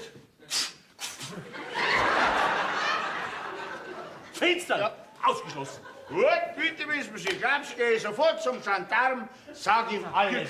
Bitte, bleib da. Gut, dann pass auf mich auf, was ich dir zum Sagen hab. Was weißt du noch von gestern? Nicht mehr recht viel. Stecken geblieben bin in meiner Rede und dann hab ich ein paar kleine Bier getrunken. Kleine Bier. Du hast doch halbes Fasel ausgesoffen, nicht? Und, was weißt du noch von der Gabriele? Mei, die hab ich vielleicht ein paar Mal getroffen. Mein Gott, getroffen, du hast das ja abgeschmust, als wäre so ein alter Märzenkader. Nein, also Kirche, komm, also. Ja. Sowas macht doch ich nicht. Aha. Wenn man rauscht, dann lernt man die Leute kennen. Kirche und sie? Hat sie mit da? Alle hat's mit, da, aber was sie sich gedacht hat, das weiß ich natürlich nicht. Gell? Drum hat die so gespassig dahergekriegt. Ja. Ah, Kirche, wir mit da. Ja, weißt du, andauernd angewuselt hast, nicht? Und dann hast du zu dir immer gesagt, Onkelchen, Onkelchen. Dann hast du deinen Kopf so herdraht und hat dich da am Kuderl ein bisschen gekauft. Ja, hier hast du aber nicht aufgehauen, gell? Und dann wolltest du partout haben, dass sie sich zu dir auf deinen Schoßen aufsitzt. Hat sie das gemacht? Nein, das war ihr zu viel. Und dann ist es gegangen, gell? Aber dann bist du erst recht wurstig geworden. Hast du 2 Maß Bier runtergeschüttet? Ja, und dann sind wir auch gegangen. Wir zwei. Alle, du hast doch zu mir gesagt, der Herrin, Besoffene auf die Seite räumen. Ja, du rieb mich doch nicht wie! Ah. Und dann hat's die packt. Was hat mich packt? Deine narische Viertelstunde. Nix, Onkelchen, hast gesagt, so alt warst du auch wieder nicht. Und was du früher gekonnt hast, ist, dass du heute können. Ah, so hast du gesagt, und jetzt geh zu ihr ans Fenster. Hast du gesagt? Hätt ich gesagt? Nein, du hast die Lotte gepackt, die hängt ja sowieso gleich in Schuppen dort, nicht? Und dann hast du es am Balkon angelangt und bist nach. Kirche, das hätte ich gar nicht mehr kennen mit meinem Rausch. Das hab ich mir auch gedacht, jetzt haust die oben, aber nein, aufgekommen bist übers Grandal rübergesprungen und hinein in den Balkon. Und da müssen sie die drin gehört haben. Weil kurz darauf die alte Baroness rausgekommen ist, mit ihrem langen weißen Nackthemd. Die Sicht, die macht einen Schrei. Du rumpelst zurück, möchtest irgendwo noch einhalten, hast aber nichts mehr anderes erwischt als mir von der Baroness das Nachthemd. Und dann bist du oben gesegelt mit ihr, wie der Teufel mit einer armen Seele. Gürgel, hat das wer gesehen? Gabriele hat beim Fenster rausgeschaut. Jetzt wird mir Verschiedenes klar. Ah ja. Drum hat die so spaßig dahergeredet. Oh, ich rief mich! Siehst du, das hast du sogar schriftlich. Gürgel, ich häng mich auf. Das passiert überhaupt nicht. Du kannst dir schon eine Zeit lassen, es passiert nicht. Gürgel, du musst mir helfen. Du musst sagen, es ist gar nicht geschenkt. Du hast mich heimgebracht, du geschenkt ist überhaupt nichts. Gürgel, du brauchst es nicht umsonst machen. Das geht doch nicht mehr, Bürgermeister. Gendarm, der hat doch schon einen Schuh. Der Schuh, der ist von mir. Ja, mein Lieber Hirsch. Mein Lieber, sauber hängst du drin, das sage ich dir. Weinen müsste ich, wenn ich an deiner Stelle war. Gürgel, wie ist das möglich, dass ich im Heimat heimgekommen bin? Ja, bloß dabei erzählen, das war so. Also du sitzt mit der alten Baroness auf einem dampfenden Misthaufen. Da reingeschaut habt ihr zwei, es wird zwei junge Spatzen, die gerade vom Nest rausgefallen sind, nicht? Und dann kam ich daher. Ich hab die da runtergezogen, nicht? Ausgeschaut hast du. Augen. Dass ich mir gedacht hab, da ist ja nicht einmal was abputzen wert, nicht? Aber dann habe ich dich vorgezogen, hab dir die Juppen ausgezogen, hab ich gleich zu mir genommen, weil die kennst du am allerersten, nicht? Und dann hab ich die heimgebracht, im Heimat, und hab die ins Bett geschmissen. Und der Schuh, den der Gendarm hat, der ist von mir. Aber den hast du ganz schön aufgehetzt. Hättest dir den Gendarm gegen sich selber auf? Gürgel, der kann mir doch nichts machen. Ich mein, Einbruch hab ich doch nicht. Du bist schon gut. Du, das war ja grober Unfug. Hausfriedensbruch, Körperverletzung. Da stehen mindestens ein paar Monate. Na, oh Gürgel, lieber Gürgel, bitte hilf mir. Oh, sag's noch einmal. Lieber Gürgel, bitte hilf mir. Ja, tut das gut. Gürgel, hättest du nicht erst noch eine Gehaltserhöhung mögen? Alle Menge hätte ich schon, aber genehmigt habt's mir keinen Pfennig. Die haben die nicht genehmigt. Das heißt, du hast es nicht genehmigt. Gürgel, sofort einstimmig beschlossen, du kriegst von uns im Monat 50, sagen wir 150 Mark mehr, einverstanden? Ich bin doch kein Amigo. Ach, das ist ja was. Na, so was.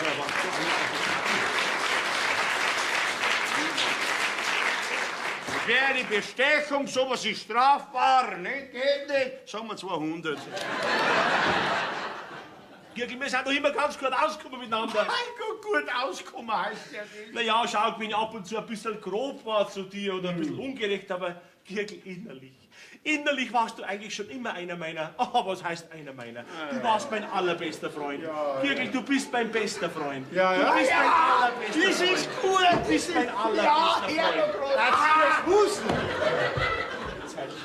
Kannst du nicht anklopfen? Oh, um Gottes Willen, ich muss gehen. Also, Bürgermeister, für die Gott und wie gesagt, 300.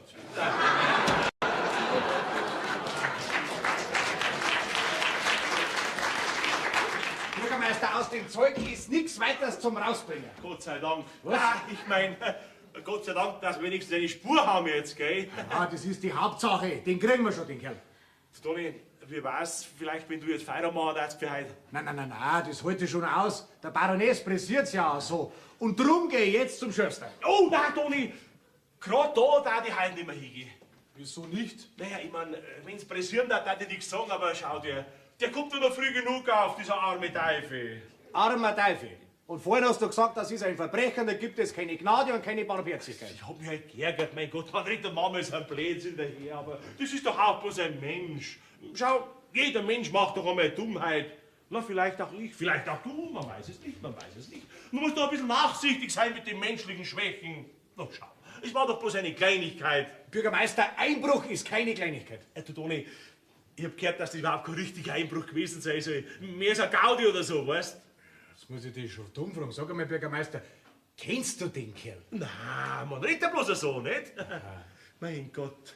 Wenn ich mir jetzt vorstelle, was was dieser arme Mensch für Angst ausstehen wird, ich glaube, der wäre schon gestraft genug. Also, das geht nicht. Ich hab da eine Anzeige, die muss bearbeitet werden. Toni, lass sie bitte gut sein, mir jetzt lieb. Na, so geht. Die Geschichte ist jetzt im Laufen, da gibt es kein Aufhalten mehr. Wenn ich einen Fall in die Hände kriege, dann muss der aufgeklärt werden. So, und jetzt geht's zum Schuster. Ja, Toni. Servus. Oh, aus ist und gar ist. Aus ist und gar ist. Mei, mei, mei, mei, mei. Und alles bloß wegen einem Rausch. Oh, Baroness, was hast du mir bloß angetan?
Der gibt keine Ruhe. Der Gendarm gibt keine Ruhe, bis er nicht den Einbrecher gefunden hat. Und einen anderen wie mich kann er ja nicht finden. Wenn ich nicht selber einen finde. Das war die Rettung. Das muss gehen. Schorsch! Schorsch, komm mal rein, ich muss mit dir was bereden. Jawohl, das muss gehen, auch wenn es einen Haufen Geld kostet. Bauer, weißt du am Ende lieber, wenn ich meinen Dienst gleich selber aufsage? Bist du narrisch? Ein Dienstaufsang, erst mitten unterm Jahr. Ja, Bauer, ich hätt's ja ernst gemeint. Nicht, dass du glaubst, ich war ein schlechter Kerl. Das wird doch keiner gesagt haben. Nein, das nicht. Na, Schorsch, du bist ein fleißiger, tüchtiger Bursch, ich bin recht zufrieden mit dir. So, zufrieden? Oder hat jemand was anderes behauptet? Nein, das nicht. Na also, geh weiter, Schorscher. Schorscher, setz dich mal her zu mir. Ich muss mit dir eine kitzlige Geschichte bereden. Ja? Du darfst mir einen großen gefallen. Ja, was soll ich denn machen? Ja, du wirst sicher schon gehört haben von der Gaudi heute Nacht beim Postwirt und der Baroness, gell? Ach, dass Einbruch geworden ist. Ja, das hat sich rausgestellt, dass das eigentlich kein richtiger Einbruch gewesen ist, mehr so ein Gaudi oder so, weißt du? Und ich hab jetzt leichtsinnigerweise der alten Baroness versprochen, dass ihr heute noch den bringt, der es gewesen ist. Ach so, und den soll ich jetzt suchen? Wer redet denn vom Suchen? Nicht? Nein, du sollst sagen, dass das du gewesen bist. Was? Ich? Ja, da war doch nichts dabei. Okay, jetzt machst du aber einen Spaß, oder? Ich darf mir das allerhand kosten lassen. Okay, und ich soll mich einsperren lassen? Wer redet vom Einsperren? Da war doch immer noch ich da. Nein, du brauchst nur sagen, dass das du gewesen bist. Ja, freilich. Dass ich Einbruch hab. Okay, was glaubst du, was da die Leute sagen? Okay, ich hab mich im Dorf nicht mehr sehen lassen. Nein, das geht nicht. Wer redet vom Einbrecher? Du brauchst nur sagen, du hättest Fenstern wollen oder so. Wem soll ich denn nie beim Postwirt finstern? Na, bei der Baroness. Bei der Jungen. Na, bei der Alten nicht. Mei, oh mei, oh mei. Okay, die gab sie doch mit mir gar nicht ab. Braucht's ja nicht. Du brauchst nur sagen, du hättest es halt probiert und so, weißt du das? Du brauchst es nicht umsonst machen. Du kriegst alles von mir, was du möchtest. Du darfst dir auch was anderes wünschen, aber sag ja. Nein, ich mag nicht. Okay, ich darf ja zum Gemeindedeppen werden. Bei einer Fenster, die mich gerade auslacht. So was tut da bloß ein Tappiger. Oder ein Besoffener. Nein, so besoffen kann einer gar nicht sein, dass er sowas tut. Schau, wenn aber ich jetzt mit der Baroness rede, dass sie sagt, du hast bei ihr gefenstert, weil du ihr ganz gut gefällst und so. Okay, das sagt doch die nie. Ja, das kann leicht sein. Schau, sie möchte noch gern bei uns da bleiben. Wenn man jetzt die Alte vor lauter Angst abreißt, dann muss die Junge mit. Naja, da kann man am Ende drüber reden. Geh, siehst du das? Du kannst auf einfache Weise zu was kommen und ich darf auch gar nicht lang handeln. Darf jetzt drei was anderes wünschen. Wer war jetzt das? wenn ich mir was wünschen darf, was die nix kostet. Ja, das wäre mir noch lieber. Ja, das glaube ich dir gern. Ja, aber ich muss mir die Geschichte erst noch mal überlegen. Schorsch, überleg nicht lang. Ich hab nicht viel Zeit. Weißt du, mir pressiert. Ja, ist schon recht. Du, da kommt er die Gabi. Nein, komm. Nicht da. Geh in die Küche, warte dabei. Ich sag dir dann, wenn es soweit ist, gell? Du, und Schorschl, bitte vergiss nicht, gell? Vergiss nicht. Nein, ich vergiss schon nicht. Oh, die heiligen Nothelfer, steht's mir bei in meiner schweren Stunde. Herein! Grüß Gott, Frau Baroness. Grüß Gott. Wie geht's der Frau Tante, der Frau Baroness? Die Ärmste. Sie hat große Angst vor der kommenden Nacht. Sie wird morgen unwiderruflich abreisen, wenn der, sagen wir mal, der Ruhestörer nicht gefasst wird. Oh, das tut mir leid, ja. Aber ich möchte noch nicht abreisen. Ja, okay. Deshalb müsste man meiner Tante diesen Übeltäter wenigstens vorstellen können. Ich habe mich entschlossen, das zu tun. Aber das haben wir noch gesehen, haben sie gesagt, gell? Ja, allerdings. Oh, ich wollte mir gestern schon aufhängen. Ach Gott, wieso denn? Ich bin's doch gewesen! Ach nein. Mein Gott, Frau Gabriele, bitte haben Sie Erbarmen mit mir.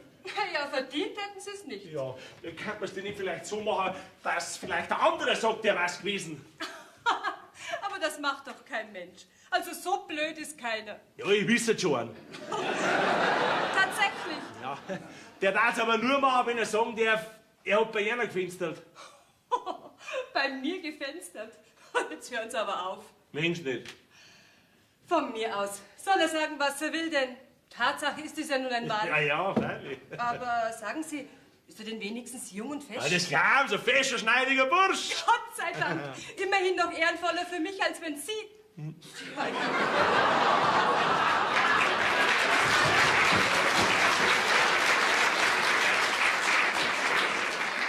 Ja, ich meine verheiratet und in dem Alter. Wenn man besoffen ist, gell? Also nein, das ging zu weit. Ja, aber schauen Sie, die Sache, die hat leider noch einen Haken. Einen Haken. Der Bursch, der möchte nicht so dastehen.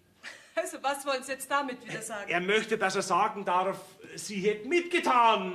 Wie, mitgetan? Ja, dass er sagen, der hat bei einer gefenstert, weil Sie gesagt hätten, dass er einer ganz gut gefällt und so.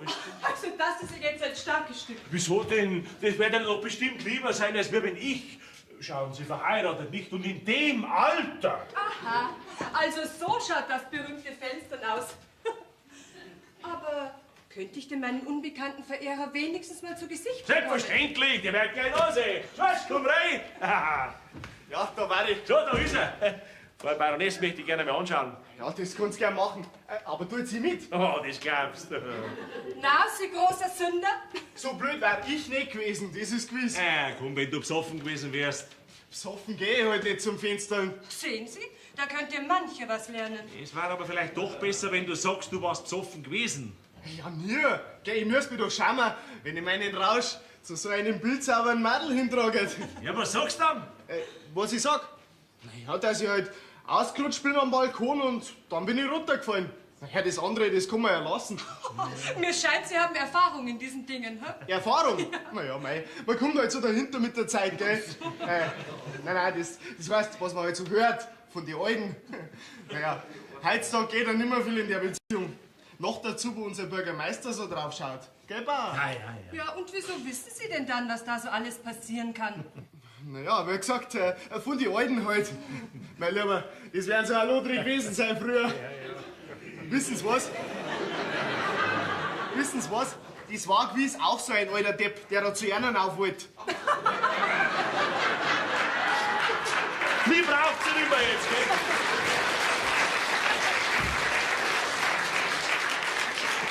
Jetzt möchte ich aber schon gern wissen, warum Sie diese Komödie mitspielen. Für Geld? Nein, seine Tochter möchte ich heiraten. Ach so. Ja, dann ist es sehr verständlich. Was tut man denn nicht alles aus Liebe, gell? Schorsch, du gehst sofort hinaus. Aber das ist, und wenn es so schaut, dann hat es einen Teufel gefressen. Gehst du jetzt hinaus oder nicht? Keine Ahnung, jetzt spinn doch nicht. Ich hab dir doch erklärt, um was das geht. Ja, und dir ist doch auch recht gewesen. Ja, aber jetzt ist mir nicht mehr recht, dass du das noch weißt. Meinst du, ich schau so wie du mit der... Aber lassen Sie sich doch erklären. Ja, nix, lass ich mir von dir schon gleich gar nichts. Gehst du jetzt hinaus? Anni, bitte schön, sei gescheit. Was ist denn da los da drin, hä? Anni, bitte, geh jetzt raus. Ja, das darf so passen. Anni, schau, dass du rauskommst. Nicht eher, als bis der Schorsch mitgeht. Der Schorsch bleibt da. Der Schorsch geht mit. Du willst doch nicht augenblicklich schaust, dass du dich verzirkst, dann passiert ein Unglück, gell? Gut, ich geh. Schorsch, von mir aus kannst du da, was du magst, aber du weißt, was nachher ist. Anni, bitte, sei gescheit. Später reizt dich. Was hab ich gesagt? hä? Ja! Du weißt das jetzt. Was möchten die überhaupt von dir? Ich weiß nicht. Ich weiß nicht, also ist in Ordnung, gell? Jawohl. Nein, Bauer, ich glaube, es ist gescheiter. Ich lasse das Ganze bleiben. Ja, das glaube ich auch. Der Herr Bürgermeister, ich glaube, es ist besser, Sie schauen sich nach einem anderen Opfer um. Auf Wiedersehen. Auf Wiedersehen, Onkelchen. Wie spielst denn du? Was bist du denn als Wurscht? Schorsch, wir haben's doch ausgemacht, du kriegst alles, was du willst. Also, aber bitte, bitte lass mich nicht im Stich jetzt, Schorsch. Herrschaftszeiten, es ist doch frei zum Neidisch werden. Jetzt kann die Färben rum, jetzt mag's ich wieder nicht. Schorsch. Stopp, neidisch kannst du. Ach, das nutzt doch mir jetzt nichts mehr. Aber wenn aber die Konfig freien jetzt. Mein Gott, ohne heiligen Stefan steht's mir bei in meiner schweren Stunde. Heiliger St. Florian, du bist ja fürs Feiern zuständig, gell? Ja. Bei mir brennt's auch. Lichterloh brennt's bei mir. Was tue ich denn bloß, was tue ich denn bloß? Wallfahrten gehen, jawohl, Wallfahrten gehen. Barfuß in die Schuhe drin gehen, Wallfahrten, wenn das gut ausgeht. Überall eine Handvoll Sand tue ich rein. Und stiften da ich was. Eine Glocke stifte ich. Eine schöne Glocke werde ich stiften. Ach, vielleicht soll ich jetzt einmal in meinem Kammerl schon mal das Bett anfangen, vielleicht nützt's was. Ach, du So stopp, neidisch kannst du werden. Jetzt hätten wir heiraten können und sie. Aber wenn du mich mengen darfst, dann hätt's mit der nicht so rum da. Rum da werde ich haben. Wenn's mir eh so zwider gewesen ist. Ha, zwider. Das hat man da auch kennt, ja? Wenn's da so zwider gewesen war, nachher hätt's da anders Gesicht gemacht. So, sind's mir du vielleicht. Und überhaupt, meinst denn du, ich möchte dann heiraten, von dem sagst, dass er bei der anderen beim Fenstern gewesen ist, 14 Tage vor der Hochzeit? Mein Gott, nein, das hätte doch uns wurscht sein können. Die Hauptsache war doch gewesen, dass überhaupt was aus der Hochzeit geworden war. Das Gescheitste ist, wir lassen es ganz bleiben. Ist ja eh keine Aussicht mehr jetzt. Was sagst du? Na, Schorsch, Ach, was denn? schau, ich darf ja heiraten, wenn der Vater nicht übergibt. Geh, du bist doch so eifersüchtig, dass überhaupt kein Auskommen war mit dir.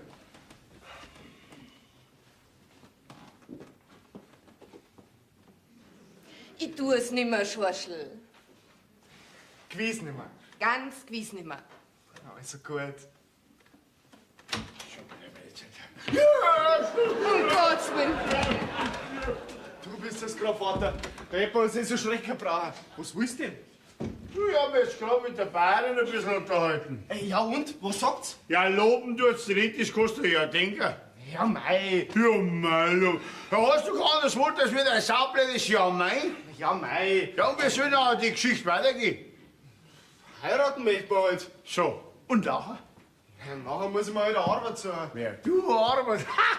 Sie, eine reiche Bürgermeisterstochter und du so ein armseliger Fretter. Na gut, na haben wir. Ja, Vater, was soll ich denn sonst Ja, machen? das hättest du früher überlegen sollen.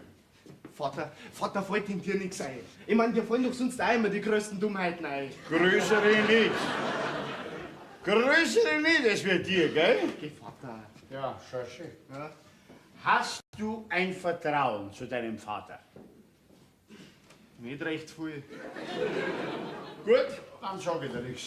Wieso? Ist dir was eingefallen? Was? Ja, das wirst du jetzt nachher schon sehen. Aber Ja, so, ich geh am Bauern, hau ab, hier. Bittchen, lass dir was einfallen. Ja, mei. Oh, es wird nicht besser, es wird nicht besser, es wird nicht besser. Es wird nicht besser, dieser Gott wird nicht besser.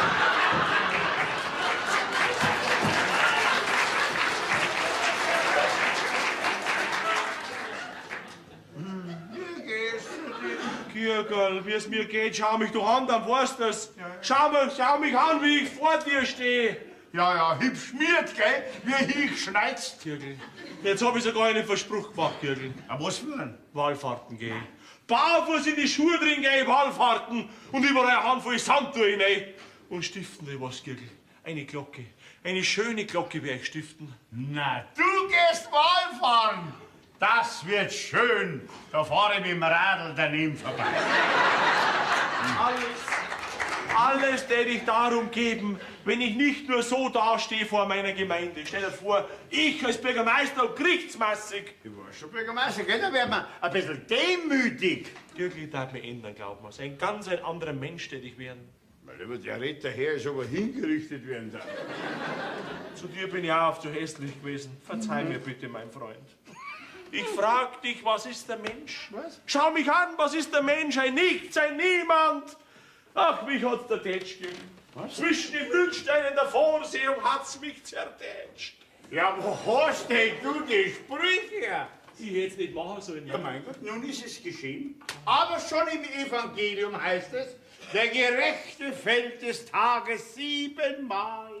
Ja, dann wärst du wenigstens einmal runterfallen, ja. Das war der Sündenfall.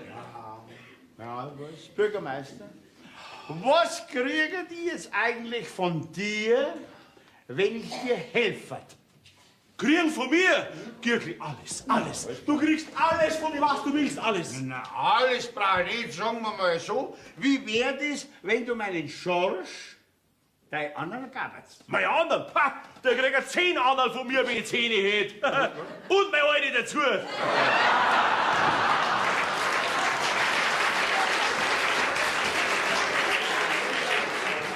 Er braucht doch keinen Harem. Na, es wäre sehr schön, wenn du ihm rechtzeitig deinen Hof überschreiben könntest. Was heißt doch rechtzeitig sofort? Den kann er sofort haben. Jeder mal sofort, was tut er denn sofort? Sagen wir mal so, wenn du 65 Jahre bist. Gut, Gürkli, das lassen wir sofort festschreiben, gell? Und du, was möchtest du? Möchtest du vielleicht, mein Alte? Na! Ja, um Gottes Himmels Willen. Ja, ich bin ja mit meiner Gehaltsaufbesserung zufrieden. Wie viel haben wir gesagt? 400, gell? Gürkli, aber jetzt bitte sag mir, wie du mir helfen willst. Mein Gott, das ist ganz einfach. Ich muss die ganze Sache auf mich nehmen. Gürkli, das darfst du tun? Ja. Oh, Gürkli, du bist ein guter Mensch. Das vergesse ich dir meinen Lebtag nicht, dass du dich für mich einsperren lassen möchtest. Wer redet denn da vom Einsperren? Nein, mein Lieber. So weit geht unsere Freundschaft nicht. Aber Gürkli, du hast doch gerade vorher gesagt. Wie ich mag, ist meine Sache, gell? Ja, schon, aber was möchtest du machen? Mein Gott, ich muss nicht hingehen, ich muss die Baroness um Verzeihung bitten. Und du sagst, dass du pfiffen warst. Das wäre Krummverkehr. Einem Besoffenen verzeiht die nie. Aber vielleicht der heißen Liebe schon eher. Und jetzt geh ich, gell? Du, die Gnade zieht mir fein schon ein bisschen, das sag ich dir. Gürkli, Ha?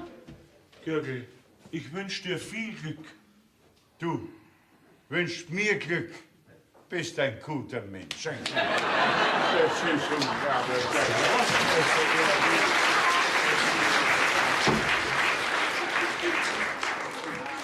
Na wunderbar, die Geschichte ist jetzt gut ausgegangen. So. Ja!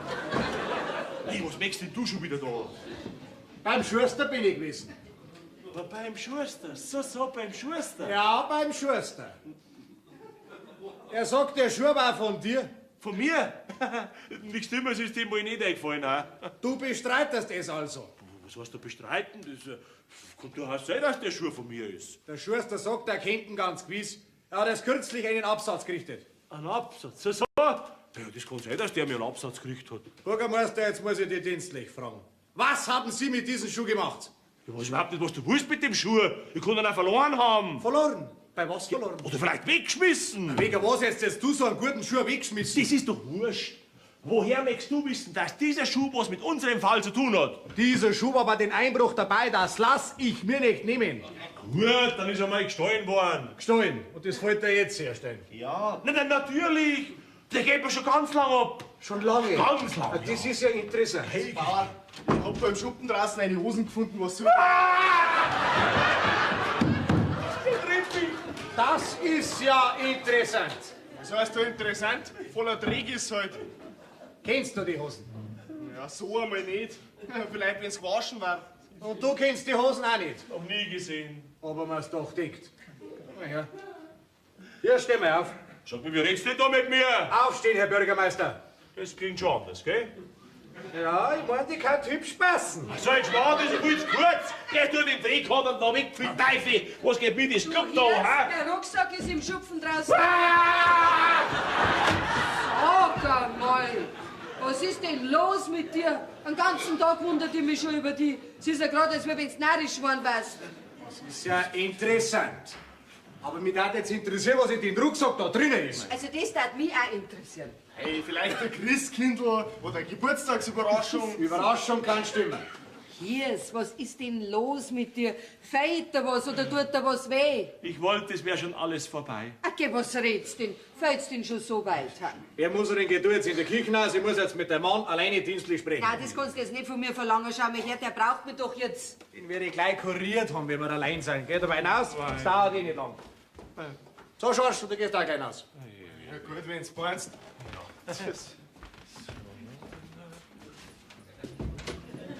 Nein, Herr Bürgermeister. Setzen. Also machen wir es kurz und schmerzlos. Du bist das gewesen. Gib's zu, Sie sind verhaftet. Alles, was Sie sagen, kann gegen Sie verwendet werden. Ihn doch nicht. Ja, was ist es da? Habt ihr eine Theaterprobe? Du, mich nicht stören, ich bin mitten in einer Amtshandlung, gebe dann aus. Na, Gürtel, bitte, bleib da. Ja, was sitzt denn du auf meinen Rucksack drauf? Das ist dein Rucksack. Ja, vor allem, wem das einige sonst? Das ist jetzt aber spaßig. Aber jetzt bleiben alle noch der Schuh und die Hosen. Also bei dem Schuh ist die Sache klar. Kerskirgel, so redet er jetzt schon die ganze Zeit mit mir.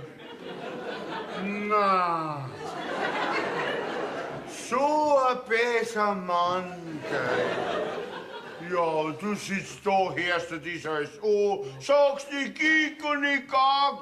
Harko, was bist du für ein Kerl? Geh endlich mal von meinem Rucksack runter. Sei du jetzt endlich einmal Staat, geh, und du mir nicht immer aufsässig machen. Es muss jetzt endlich ein Ende her, da Du, herin. das kommt auf eher, als man denkt. Übrigens schön da ausrichten, du sollst die Ermittlungen im Falle Einbruch bei der Baroness vom Berg sofort einstellen. Was? Ja, was? Da schau her, da hast du es schriftlich, bitte. Baroness Cäcilie von Berg. An den Landpolizeiposten. An meinerseits auf einen Irrtum beruhte und keinerlei strafbare Handlung vorliegt, ziehe ich hiermit meine Anzeige zurück. Ja, was hab ich da gesagt, du hirst du Damischer, ha? Wenn du so ein Berlin macht, man kann's aufhebens nicht. Na, was ist?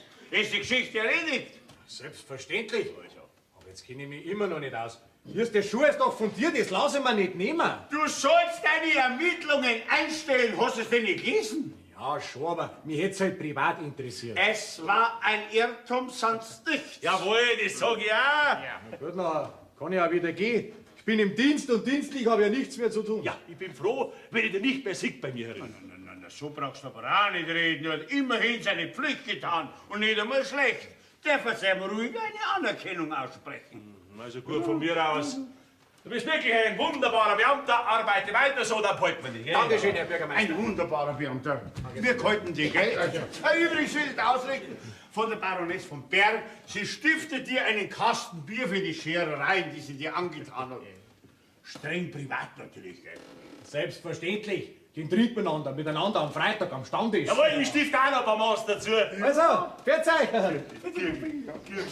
Bürgermeister. Deine Schuhe. Ja.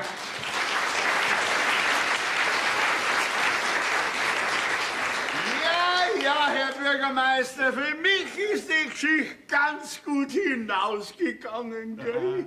Für mich auch? Nein. Du hast eine Wallfahrt noch vor dir.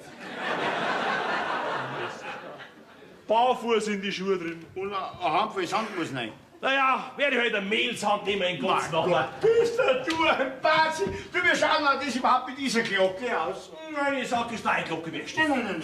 Eine schöne Glocke haben wir ausgemacht. Natürlich eine schöne, von der Größe habe ich nichts versprochen. Du druckst dich doch. Wie ist jetzt das mit meinem Schorsch und deiner Tochter? Möchtest du da auch drucken? Kirgel, natürlich, hab ich dir nicht. Aha. Ja, ich hätte gerade geschaut, wie spät das ist, jetzt weiß ich schon. André, was du da bleibst, sag ich dir. Bauer, deswegen... Bauer, du brauchst mich nicht ausschmeißen. Ich geh schon von allein. Was hat denn der, dass der immer davonlaufen möchte? Du hast doch gesagt, die zwei wollen heiraten. Hast du jetzt heiraten gesagt? Du machst den Spaß, oder? Sag mal, ist der so dumm oder tut der bloß so? Verliebt ist er und das ist die Zeit, wo die meisten kein Hirn haben.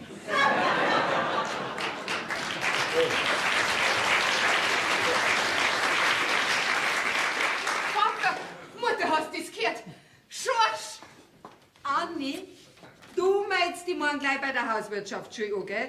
Es ist nicht gut, wenn du bis zur Hochzeit im Haus bleibst. Einen Schorsch braucht man ja nur zur Arbeit. Oh, Girgel, spannst du was? Sie möchte in der Familie keinen zweiten Sündenfall.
Jetzt, Gundel, was siehst denn schick die heute einmal? Herrschaft, der Flori kann alle Anblick mit den Gästen kommen und du bist noch nicht einmal mit dem Hausputz fertig. Ich kann mich nicht reißen. Ja, Halt!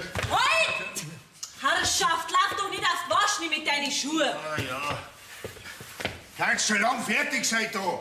Was willst du mit dem Papier? Hä? Das gehört zum guten Ton. Das gehört aufs Häuseln aus. Pass auf, ist prima weiches Papier. Ich hab's schon ausprobiert. So eine Verschwendung. Als ob nicht Zeitungspapier gut nur wäre. Du, der Flori hat gesagt... Der Flori hat gesagt. Nächstens sagt er nur, du sollst dich aufhängen, na, tust das auch. Also ich möchte bloß wissen, was du immer gegen den Flori hast. Er ist doch ein netter Mensch. Du, und er ist wichtig für uns. Weil er ist immerhin, und das darfst du nicht vergessen, er ist der Leiter von unserem Fremdenverkehrsbüro, pass halt auf. Und er hat gesagt, dass er uns laufend Gäste herschickt. Ja, als ob wir nicht schon Arbeit nur hätten. Ach, geh, auf das bisschen Arbeit mehr oder weniger kommt's nicht drauf zusammen. Der Flori hat gesagt, so Sommergäste sind nützliche Hausbewohner, die wo was einbringen. Flori hat gesagt. Ja. Ich kann schon bald nicht mehr hören. Mir ist das wurscht, was der sagt. Ich reiß mir wegen ihrem Kornhax aus. Was ist denn das? Du gehst so ordinär schneidest die Fette nicht, wenn die Gäste da sind. Was macht denn das für einen Eindruck? Und ein bisschen anständiger anziehen tust du auch. Schaust du wieder mal aus wie der Wiederhex heute. Wenn ich arbeite, kann ich nicht im Sonntagsbank Ja, der Flori hat auch schon gesagt, dass du über gar so geschlampert rumsaust. Sollst ein bisschen mehr schauen auf dich, nicht? Ja, komm mal, buckeln unterrutschen, das musst du ihm sagen. Schon, ich hab's jetzt auch, gell? Ja.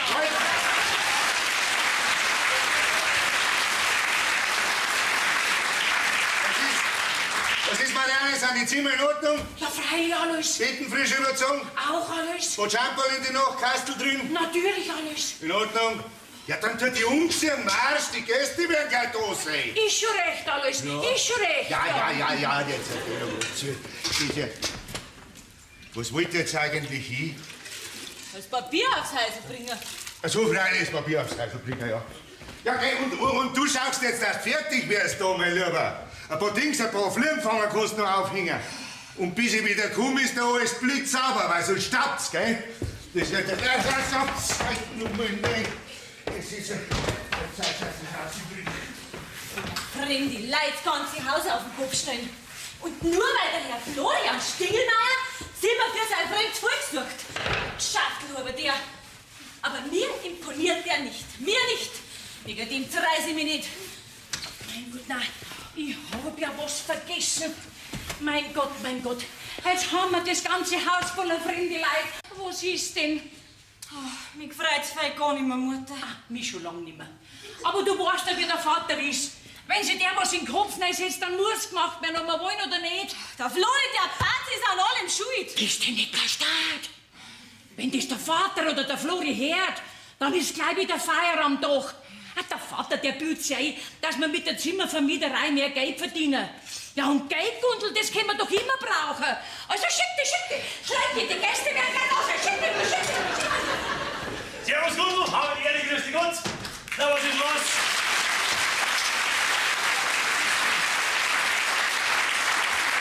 Bist fertig, die Gäste werden gleich los. Halt! Was ist jetzt los? Bleib stehen. Was ist denn?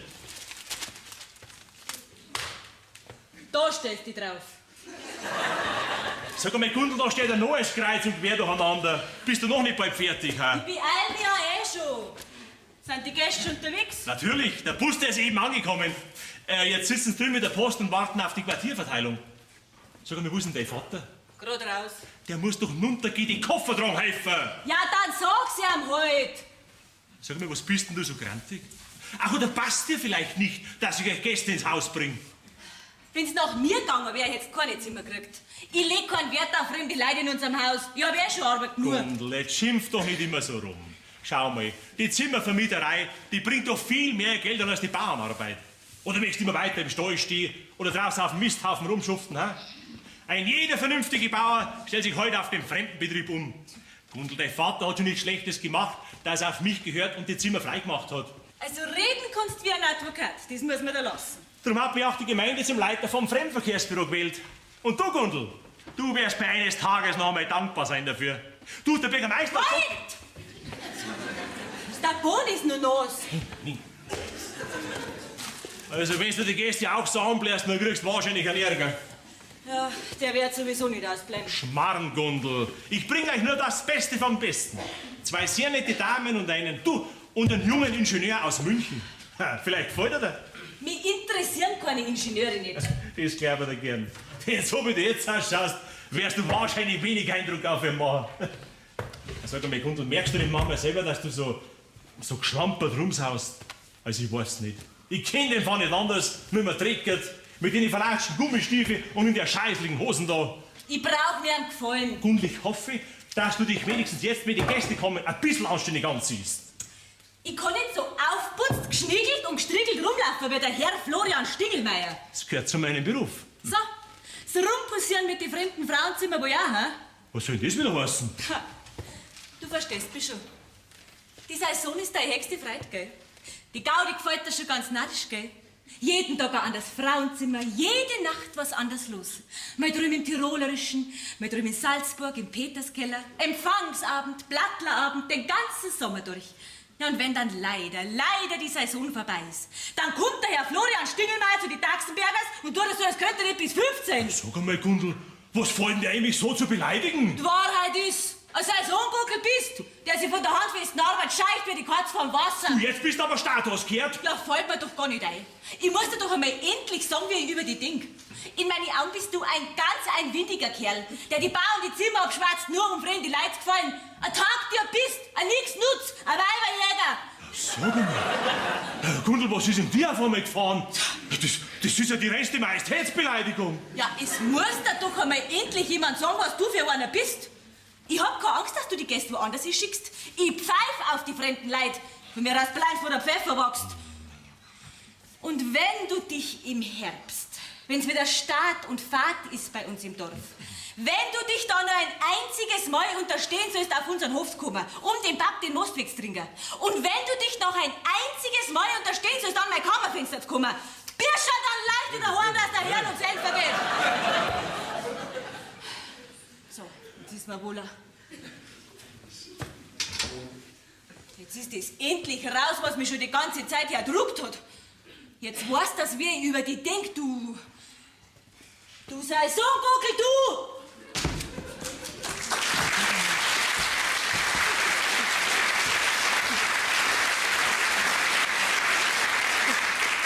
Was ist denn mit der los? Die muss ein giftiges Schwammerl erwischt haben. Und wo bist du mit den Gästen gekommen? Wo ist die Gäste? Jetzt ist doch gefusst, mein Alter! Hallo, wo ist er denn? Wo ist denn die Kunden, die Gäste gekommen? Wo seid's denn? Hallo, ist gut! Maria, die sind schon im Anrollen. Marianne, Gunther! Hey. Oh, Flori, gut, dass du da bist. Du, die kommen schon.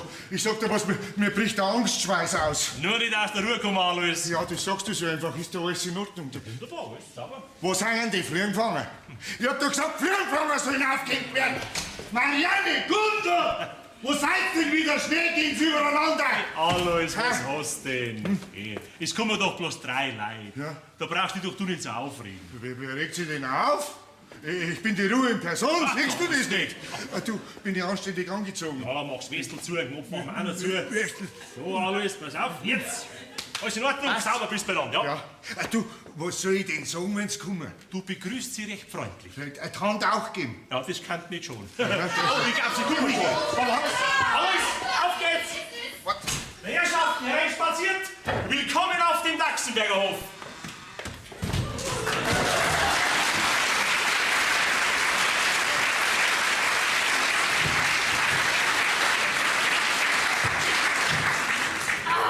Ist das gemütlich?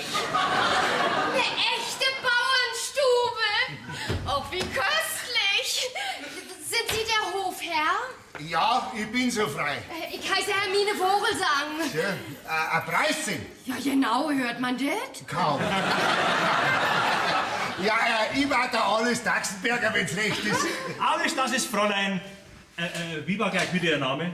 Ingeborg Grotius, Herr Stingelmeier. Herrschaftszeiten, wie habe ich das bloß vergessen können? Hä? Also, Alois, das ist das Freund Ingeborg Grotius. Guten Tag. Grüß Herr Grobrein, Krokus. Grotius. Grotius, ja. Ja, und das ist der Herr Gustl-Berger, ein Ingenieur aus München. Was, ein echter Münchner? Ein Waschechter sogar. Grüß Gott, Herr Dachsenberger. Ist ja gut. Ja, ich meint, die sind schon am Aussterben, die Münchner. Nein, es sind schon ein paar da. Herr Berger, ich muss sagen, das ist wirklich sehr nett von Ihnen, dass Sie bei uns im schönen Bayernland Ihren Urlaub verbringen. Ja, warum soll ich ins Ausland fahren? Was doch bei uns viel schöner ist. Ja. Nicht wahr, Fräulein Grotius? Natürlich. Übrigens, lieben Dank, dass Sie mir meinen Koffer getragen haben, Herr Berger. Bitte schön, gern geschehen. Kann ich jetzt mein Zimmer sehen? Selbstverständlich. Was ist denn los? Diese Aussicht. Der Panorama. Ach, Kinder, geht doch mal. Oh, und diese Luft. Einfach köstlich. Ja, dann der's natürlich die Geistnaufer, Frauel. Von der Luft haben wir genügend. Und ganz umsonst. Ach, Sie, Herr Stingelmeier. Ich bin ja restlos begeistert. Aber was? Also Sie, am liebsten würde ich sofort auf einen der Berge kraxeln und einen Gipfelsturm, wa? Ja, Frau Vogelsang, da habe ich schon was für Sie. Passen Sie auf, wenn Sie mir einen guten, wirklich einen sehr guten Bergführer brauchen sollten. Unser Alois ist einer. Sie, das ist ein ganz berühmter. Das ist der bayerische Louis Trenker. Oh. Ich glaub, dass du ein bisschen spinnst. Ich bin schon 20 Jahre auf keinen Berg mehr drum bin. Da wird Zeit, dass du wieder auf einen aufgehst, ha? Na, und Sie, Freund Grotius, sind Sie auch zufrieden? Und was hab ich für ein Zimmer? Sie kriegen ein Zimmer mit Südbalkon und Bergblick. Ja, und ganz billig. 8 Mark pro Nacht. Mehr. Hä? Mehr. Mit Mehrwertsteuer waren es dann 22,50 Mark. Können wir jetzt die Zimmer sehen, Herr Stingelmeier? Selbstverständlich. Wo sind denn die Weiber? Was sein? Warte, ich schau mal. Entschuldigung, komm. Marianne! Das ist meine Alte. Gundler! Das ist meine Tochter. Ja, was ist denn? Einer geht Koffer dran! Marsch! Bin ja schon da. Grüß Gott, die Herrschaften, grüß Gott. Oh, sind Sie die Meine Alte. Bäuerin? Ja, ich bin so frei, wenn's erlaubt ist. Ich heiße Hermine Vogelsang. Aha. Entschuldigung, was sind auch noch Herrschaften da drüben, bitte? Grüß Gott, Berger. Ja, schön. Grotius. Ja, noch schöner.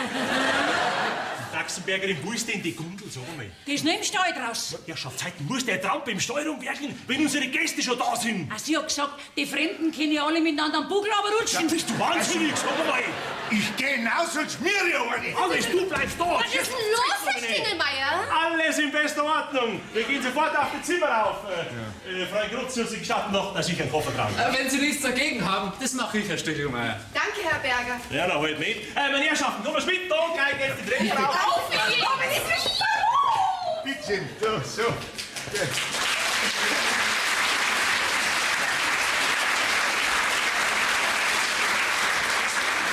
Ja, was ist denn? Schau nicht so langsam. Da, Koffer drum. Ich kann schließlich nicht alles allein nehmen, nicht? Das ist ein gescheiter Kerl, ha. Mir lasst er die...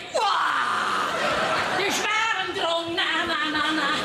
Herr Weiner, wo ist mir doch dann wenigstens die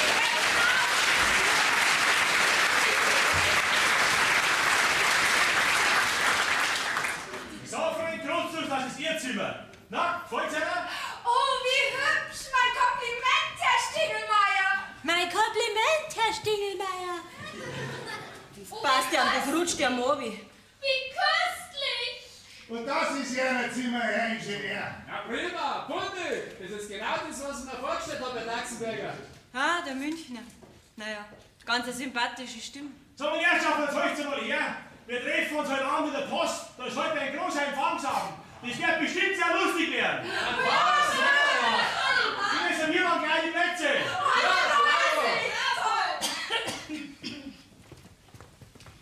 Ja, Gundel, du bist da. Was sind sie für Leute? Ja, ich glaub schon, dass wir zufrieden sein können. Ja. Und was sind sie für Weiberleute? Ja, ganz nett.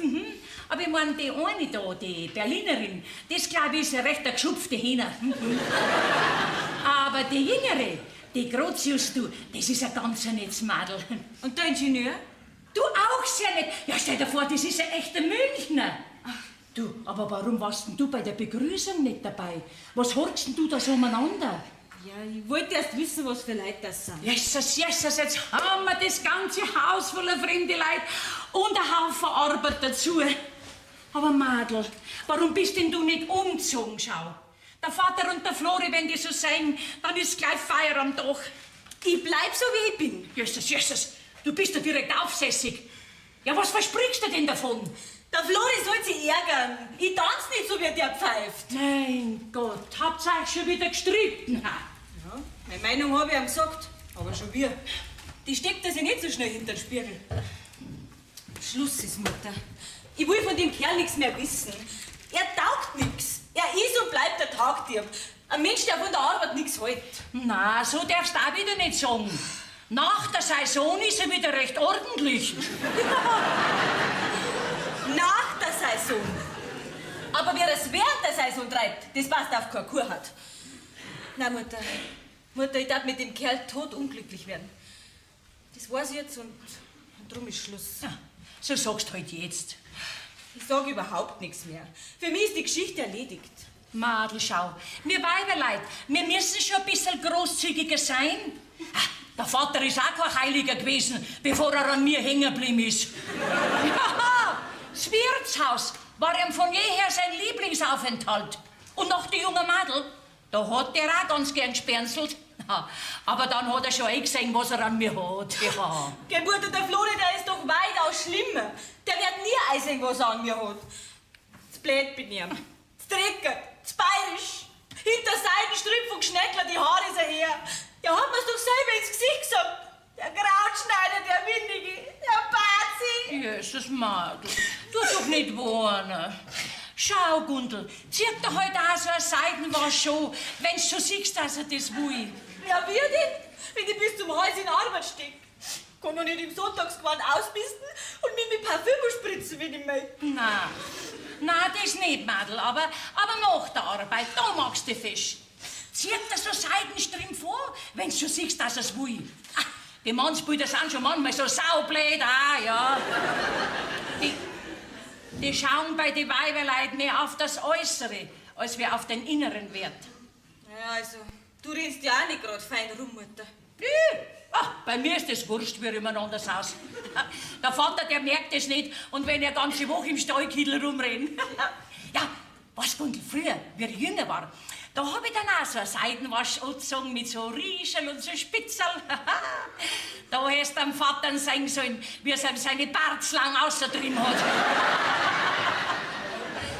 Aber heut, oh mein Madel, heut könnte ich anziehen, was ich wollte. Heut wirkt überhaupt nichts mehr auf ihn. Meinst du wirklich, dass ich mich umziehen soll? Freilich, freilich. Du ziehst dein schönes Trachtengewandel an, machst dich recht fest und gehst mit. So, meine Herrschaften, jetzt macht ihr fertig. Ich hole euch dann nachher ab. Gehst du auch nicht? Na. Eins muss doch daheim bleiben und muss Haus hirten. Na, was ist, Dachsenbergerin? Bist du zufrieden mit deinen Gästen? Ich denk schon. Alles recht. Wo ist denn mein Alter? Der Alois, der steht gerade am Balkon droben und erklärt den Damen die Namen unserer Berge. Ja, hoffentlich weiß er's noch alle. Hoffentlich weiß es noch, da hast du recht, ja. Du musst mich entschuldigen, ich muss im Post runter. Ich muss für den Abend die Plätze reservieren. Oh, Dachsenbergerin, das ist ja jetzt blöd, gell? Du musst halt leider daheim bleiben. Ja, aber es macht ja nichts. Es genügt, damit er alles mitgeht. Ah, der geht mit. Ja, das schickt sich so, das muss sein. Du, das gehört alles zu unserem Geschäft. Du, Flori, weil du gerade da bist, jetzt kannst du mir doch eigentlich einmal Rede und Antwort stehen. Du später, ich habe jetzt wirklich keine Zeit. Doch, du hast Zeit, Kim. Jetzt sitz dich her zu mir. Also gut, dann red schnell. Das pressiert mir nämlich wirklich. Was hat's denn zwischen dir und der Gundel gegeben? Was gehen wir? Nix. Lüg doch nicht, das war doch was. Ja, mein, beleidigt hat's mich heute. Namen hat's mir gegeben, wie sein Sohn Gockel und etliches mehr. Ich muss sagen, Dachsenbergerin, deine Tochter ist überhaupt nicht schnappig in der letzten Zeit. Du sag einmal, Florian, wie lang kommst denn du zu uns da schon am Hof her? Wie meinst denn du das? Ich mein, wie lang du zu uns daher kommst? Ach, du meinst, wie lange ich zu euch schaffen? Da müsstet ihr jetzt wirklich einmal nachdenken, gell? Und dazu habe ich jetzt wirklich keine Zeit. Doch, du hast Zeit. Also, sitz dich her. Seit über 3 Jahren kommst du zu uns am Hof. Na und? Kommst du da wegen mir? Ja, sei so gut. Kommst wegen dem Alois? Wegen unserem Most? Oder wegen der Gundel? Ja, einen guten Most habt ihr schon, das ist ja bekannt, gell? Ja. Und eine Tochter haben wir auch, das ist auch bekannt. Erst der zweiten Dachsenbergerin, was willst denn du von mir? Gar nicht viel. Ich möchte bloß fragen, wann du die Gundel heiratst. Ja, was ist denn die auf einmal gefahren, Dachsenbergerin? Sag mal, bist du übergeschnappt? Spinnst denn du? Nein. Seit über 3 Jahren kommst du zu uns am Hof. Kriegst jedes Mal eine Brotzeit und einen Most. 3 Jahre beobachte ich euch, dich und die Gundel. Geh. Jetzt zwar habt's doch was miteinander. Gib's doch zu. Dachsenbergerin, was soll ich denn da sagen? Die Wahrheit. Ja, wirfst du mir vor, weißt du? Nein, ich wirf dir doch nichts vor. Ich hab dich bloß was gefragt. Ach, jetzt merke ich, auf was du hinaus willst. Du willst mich zwingen, die Gundel zu... Aber das stimmt nicht, gell? Ich hab der Gundels Heirat niemals versprochen. Nein, wir sind nur miteinander so befreundet, wie man so sagt. Mir kommt aber die Geschichte ein bisschen anders vor. Und blind, blöd und taub bin ich auch nicht. Jetzt werde ich mal was sagen, Dachsenbergerin.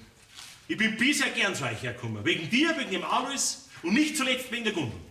Aber eine Heirat, so wie du sie dir vorstellst, ist überhaupt nicht zu denken.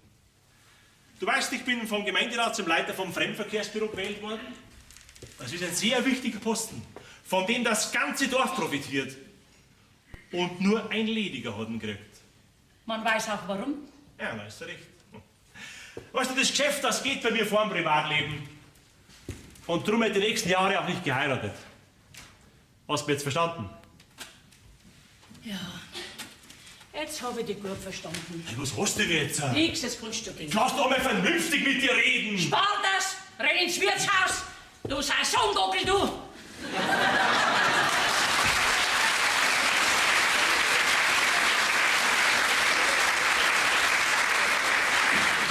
Das war ja schon wieder eine Beleidigung, hä?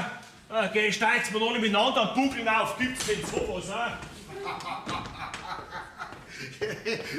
Also bis später, meine Damen, gell?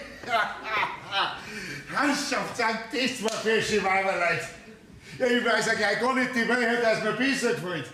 Die kurze, mollige oder die lange, dünne? Ja, die werden wir schon auch noch rausfordern. Wie spät ist denn eigentlich schon? Was, schon 5:30, um Gottes Willen. Marianne, zu mir rein, schnell!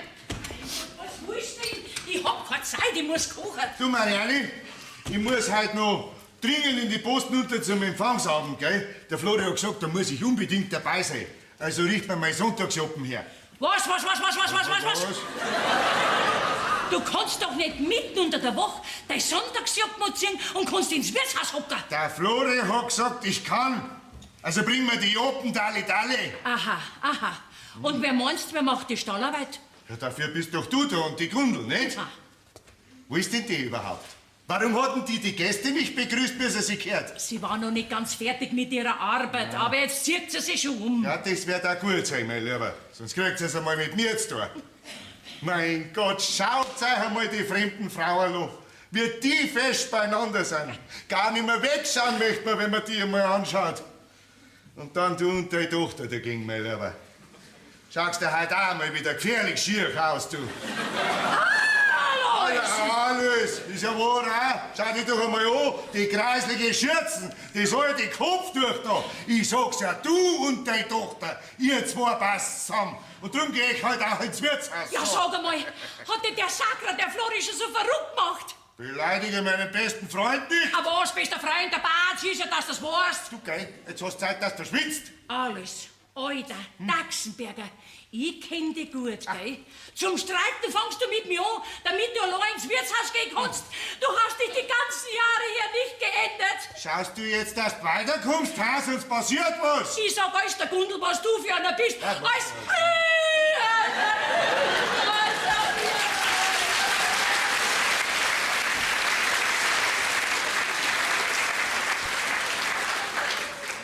Schau's nicht an, die schlaue Hex. Hat's mich also doch durchschaut. Aber das macht nichts. Durchgesetzt hab ich's, dass ich allein ins Wirtshaus gehen kann. Haha, das wird zünftig heute beim Empfangsabend. Ja, da werde ich das Platteln gleich mal wieder probieren. Das.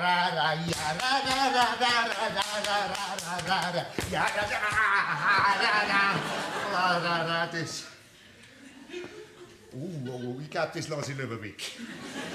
Ich glaube, da kriegen wir Massen. Ja, Verrecker.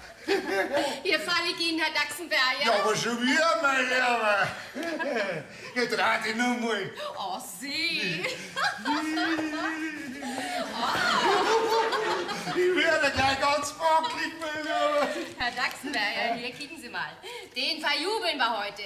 Ich lade Sie und Ihre Frau sowie Tochter zum Empfangsabend ein. Was verzehrt wird, zahle ich. Weil es mir so gut gefällt bei Ihnen. Die gefällt mir immer besser.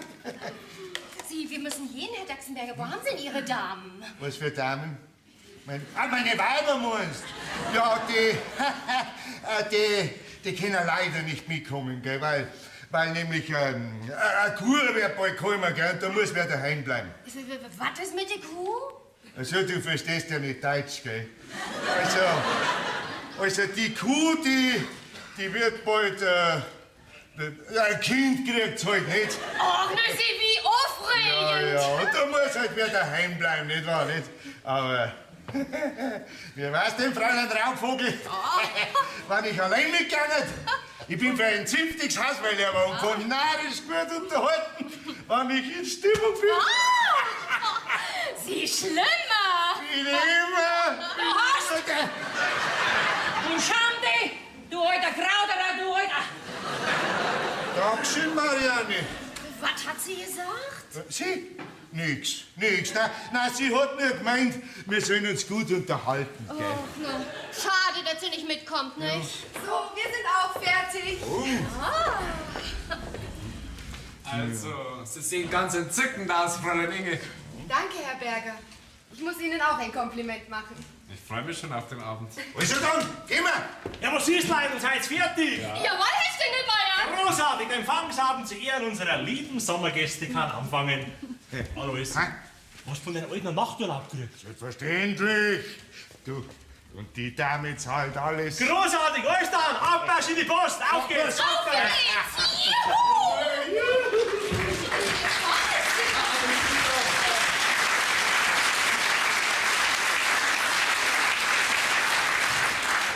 darf ich bitten, gnädiges Fräulein?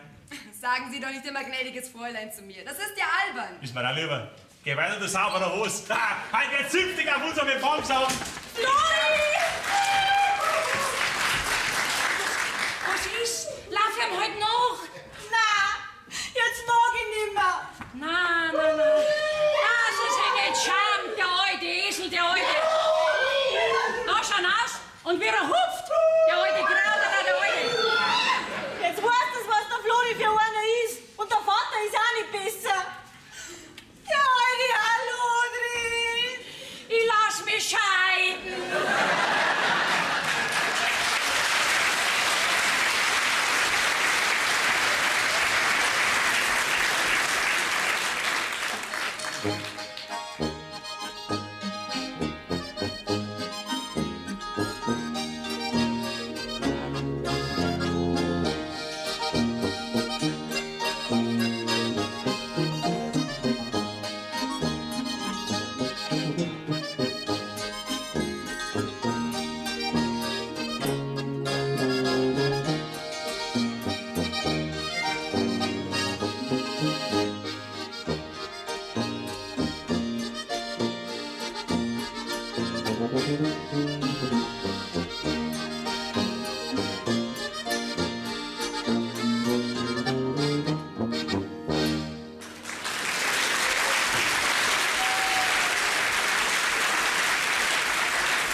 Du Gundel, wenn's mit deiner Büglerei fertig bist, dann sitzt du aufs Radl auf, fährst ins Dorf runter und schaust, ob das Mastfutter da ist für unsere Hähner.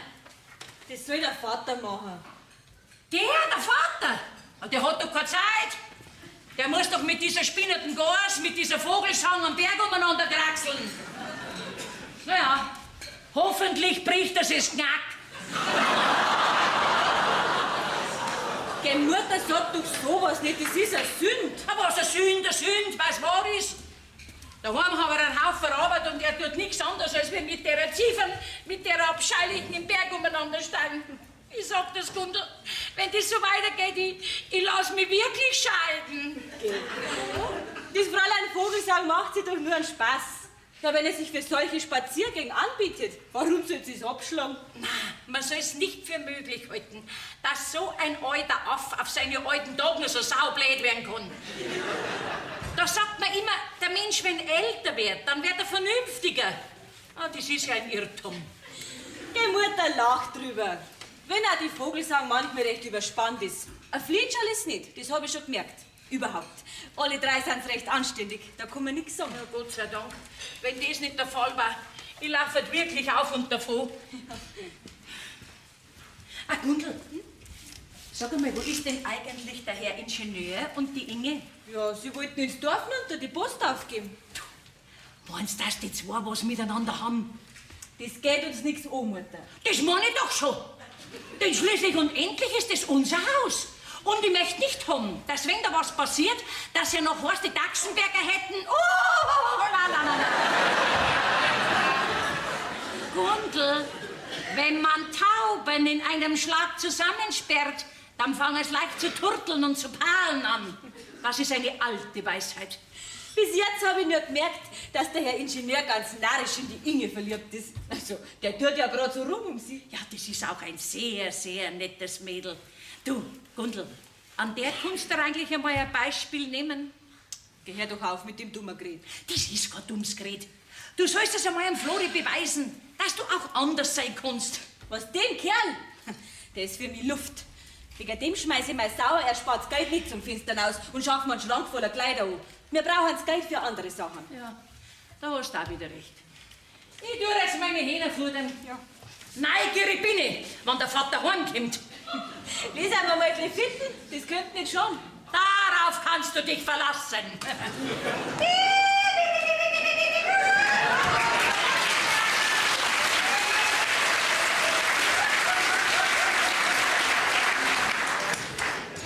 So, da bin ich wieder. Na, Post aufgeben? Ja, 8 Ansichtskarten und 2 Briefe. Jesus, so viel schreibe ich das ganze Jahr nicht. Wo ist denn der Herr Ingenieur? Der Herr Berger, Der erledigt noch ein paar Telefonate. Sie ist ein netter Mensch, gell? Oh ja. Aber wissen Sie, Gundel, im Urlaub schließt man schnell Bekanntschaft. Aber meistens enden sie dann wieder mit einem Adieu. Aus diesem Grunde halte ich nicht viel von Urlaubsbekanntschaften. Also, Sie gefallen mir, Frau Inge. Sie sind so anders wie die anderen.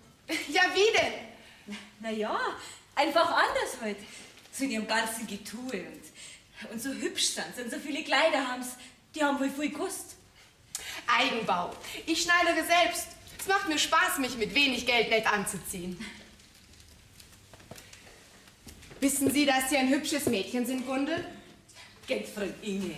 Ein Dreckspatz bin ich. Das hat man mir schon oft gesagt. Sie sind ein Arbeitstier, Gundel. Ja, mei. So ein Bauernhof macht viel Arbeit. Wenn man dann noch Gäste im Haus hat, da bleibt nicht viel Zeit zum Schönmachen. Man sollte sich aber als Frau ein bisschen Zeit nehmen. So zum eigenen Spaß. Ich könnte mir vorstellen, dass man viel aus Sie machen kann. Stellen Sie mal das Bügeleisen weg, Gundel. Kommen Sie mit und setzen Sie sich mal hierher. Okay. Was willst du denn machen mit mir, Frau Inge? Mal was ausprobieren. Wissen Sie, Gundel, ein Mädchen, und mag es noch so unscheinbar sein, kann mit ein paar Handgriffen allerhand aus sich machen. Geht's, Fräulein Inge? Jetzt sagen Sie doch nicht immer Fräulein Inge zu mir. Sagen Sie einfach Inge und du. Einverstanden? Ja, also gut, aber dann musst du auch du zu mir sagen. Machen wir. Servus, Gundel. Servus, Inge. Hast du dir schon mal die Lippen angemalt? Jesus, da tat mir ja die Kier lachen. Lass sie lachen. Mach mal den Mund auf. Nicht so weit. Bisschen weiter zu. Ja, locker. Mhm. Ja. So. Ja. Mhm. Jetzt siehst du schon etwas anders aus. Mara und Josef. Na, wie gefällst du dir? Ich schaue ja aus wie ein Pfingstdachs. Hübsch siehst du aus. Na, kein bisschen. Das meinst du, Gundel. Die Männer urteilen anders darüber. Nein, also, da lege ich keinen Wert drauf. So wie jetzt mag ich nicht ausschauen. Darf ich ja nicht mehr auf die Straße trauen. Hast du denn niemanden, dem du gern gefallen willst? Nicht, dass ihr wisst. Du lügst, Gundel. Ich lieg nicht, Inge. Und was ist mit dem Flori? Da täuscht du aber gewaltig. So ein Kerl wie der interessiert mich überhaupt nicht. Weißt du, wie man im Dorf zu ihm sagt? Na? Sei Sohn Gockel. Ja, das stimmt, das ist er. Er sieht gut aus und macht reichlich Gebrauch davon. Ja. Übrigens habe ich ihn vorhin gesehen. Er kam mit 2 aufgedonnerten Damen vom See. Ja, alles Dienst am Kunden, wie er so schön sagt. Die Gemeinde, die hat schon den richtigen gewählt fürs Fremdenverkehrsbüro. Seit über 2 Jahren kommt er jetzt zu uns auf den Hof und da ist nicht ausgeblieben, dass wir uns näher kommen sind. Von Beruf her ist er Schreiner, aber davon hält er nicht viel. Er hat immer andere Sachen im Kopf. Im Pieding hat er die Gaumeisterschaft im Ringen gewonnen, beim Plattl ist er der Beste und vor 4 Jahren hat er im Kaisergebirg einen Alleingang im Klettern gemacht. Ja, und als dann die Gemeinde den Posten fürs Fremdenverkehrsbüro ausgeschrieben hat, da hat er sich vordrängt und ist dann auch Reiseleiter geworden. Und seither treibt er es ganz arg. Ja. Jetzt weißt du, Inge, ich bin fertig mit dem Kerl. Ich will nichts mehr wissen von ihm. Das heißt, er will von mir nichts mehr wissen. Aber das ist mir egal, es ist Schluss. Punkt und aus. Aber irgendwie geht es dir doch nahe, nicht wahr? Nein, kein bisschen. Hast du Lust, heute Abend mit Gustl und mir auszugehen? Warum? Was ist denn los in der Post? Schuhplattlerabend. Ja, da wird der Herr Stingelmeier als Vorplattler wieder rumhupfen wie so ein Gasbock und die jungen Burschen aufführen. Kommst du mit? Nein, es wird nicht gehen, Inge. Ich hab so viel Arbeit.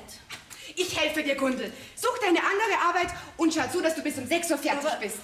Du, ich leih dir ein Kleid von mir und du machst dich ganz fesch. Einverstanden?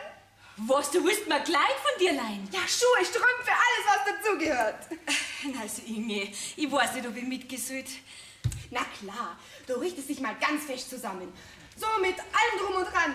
Der Flori soll die Augen so weit aufreißen. Ja, also wegen dem tu ich's fein nicht, gell?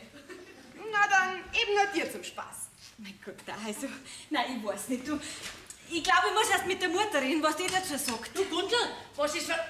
Ja, Fräulein Inge! Ja, was machen denn Sie da? Ich bügle. Sie bügeln. Du Mutter, stell dir vor, die Inge hat uns zwei für heute auf die Nacht in die Post eingeladen. Nein, ist das wahr? Ja, und sie hat gesagt, sie leiht mir Kleid von ihr und Strümpf und Schuhe. Du, und Klippen soll ich mir auch noch rot umholen. Dein Mai! Jetzt hört mal her, ihr zwei Aschenputteln. In diesem Haus muss was passieren. Ich habe mir eine lustige Sache ausgedacht. Kommt mal her. Ja. Du, Gundel, du machst dich fesch. Und Sie, Frau Lachsenberger, Sie werden Ihren Mann auch mal beweisen, dass Sie etwas aus sich machen können. Was ist das? Was ist das? Was ist das? Um Gottes Willen, mir ziehen meine Knie. Lass mich hinsitzen, lass mich hinsitzen. Was ist das? Ihr zwei kommt heute auf den Schuhplattlerabend mit. Ihr putzt euch heraus, es wäre irgendein großes Fest. Ich meine, es steht euch schon zu, dass ihr mal ein bisschen rauskommt und euch einen netten Abend macht. Stimmt's, Mutter Dachsenberger? Ja. Zustände jetzt und schon, aber na, wir trauen uns nicht, na. Bitte, ich will mich nicht in eure Familiensachen einmischen. Aber es scheint mir doch, als müsste der Herr Dachsenberger und noch jemand, als müsste man diesen beiden Herren einmal beweisen, dass alles auch umgekehrt gemacht werden kann. Also was ist? Kommt ihr mit? Also, je mehr, dass ich drüber nachdenke, umso besser gefällt mir die Geschichte. Jawohl, Madel, jawohl, ich bin einverstanden. Jetzt drehen wir den Spieß einmal um. Jetzt hocken wir uns einmal ins Wirtshaus, gell? Ja, und dann trinken wir ein Maß. Aber was eine, 3, 4, 5 ist auf, Und damit's Kraut erst richtig fett wird, schaffst du für heute Abend einen Gesellschafter an. Was, ein Gesellschafter? Ja, so ein Bazi, der da nicht so gefährlich werden kann. Der Herr Berger, der Gustl muss mitmachen. Der Herr Berger? Ja, den bock ich gleich in die Mühe. Halt, Frau Dachsenberger, ich habe mir das anders gedacht. Der Herr Berger wird heute mit der Gundel ausgehen und sich ihr den ganzen Abend hindurch intensiv widmen. Na, das geht doch nicht. Natürlich geht das, du dummes Ding. Der Herr Berger ist doch so ein fescher Mann. Ich darf ihn gleich nehmen, gleich. In diesem Fall ist die Wirkung aber größer, wenn der Herr Berger mit der Gundel gesehen wird. Aber besser auffallen darf er mit mir. Ich werde ihn schon entsprechend instruieren. Mei, du sie instruieren, gell? Und wir deren alles das, was die Freundin Inge sagt. Inge, hoffentlich passen mir deine ganzen Sachen. Ach, ganz bestimmt. Ja. Was ist denn? Hallo, wie spät ist denn eigentlich schon? Kurz vor 5. Vor 5? Mei, wir haben unsere ganze Stahlarbeit noch, wir müssen uns schicken. Mein Fräulein Inge, freu mich auf den Abend, das wird lustig. Also, Inge, du bist ein Futzkerl und du redest mit dem Ingenieur. Wird gemacht. Ja, ich komm schon.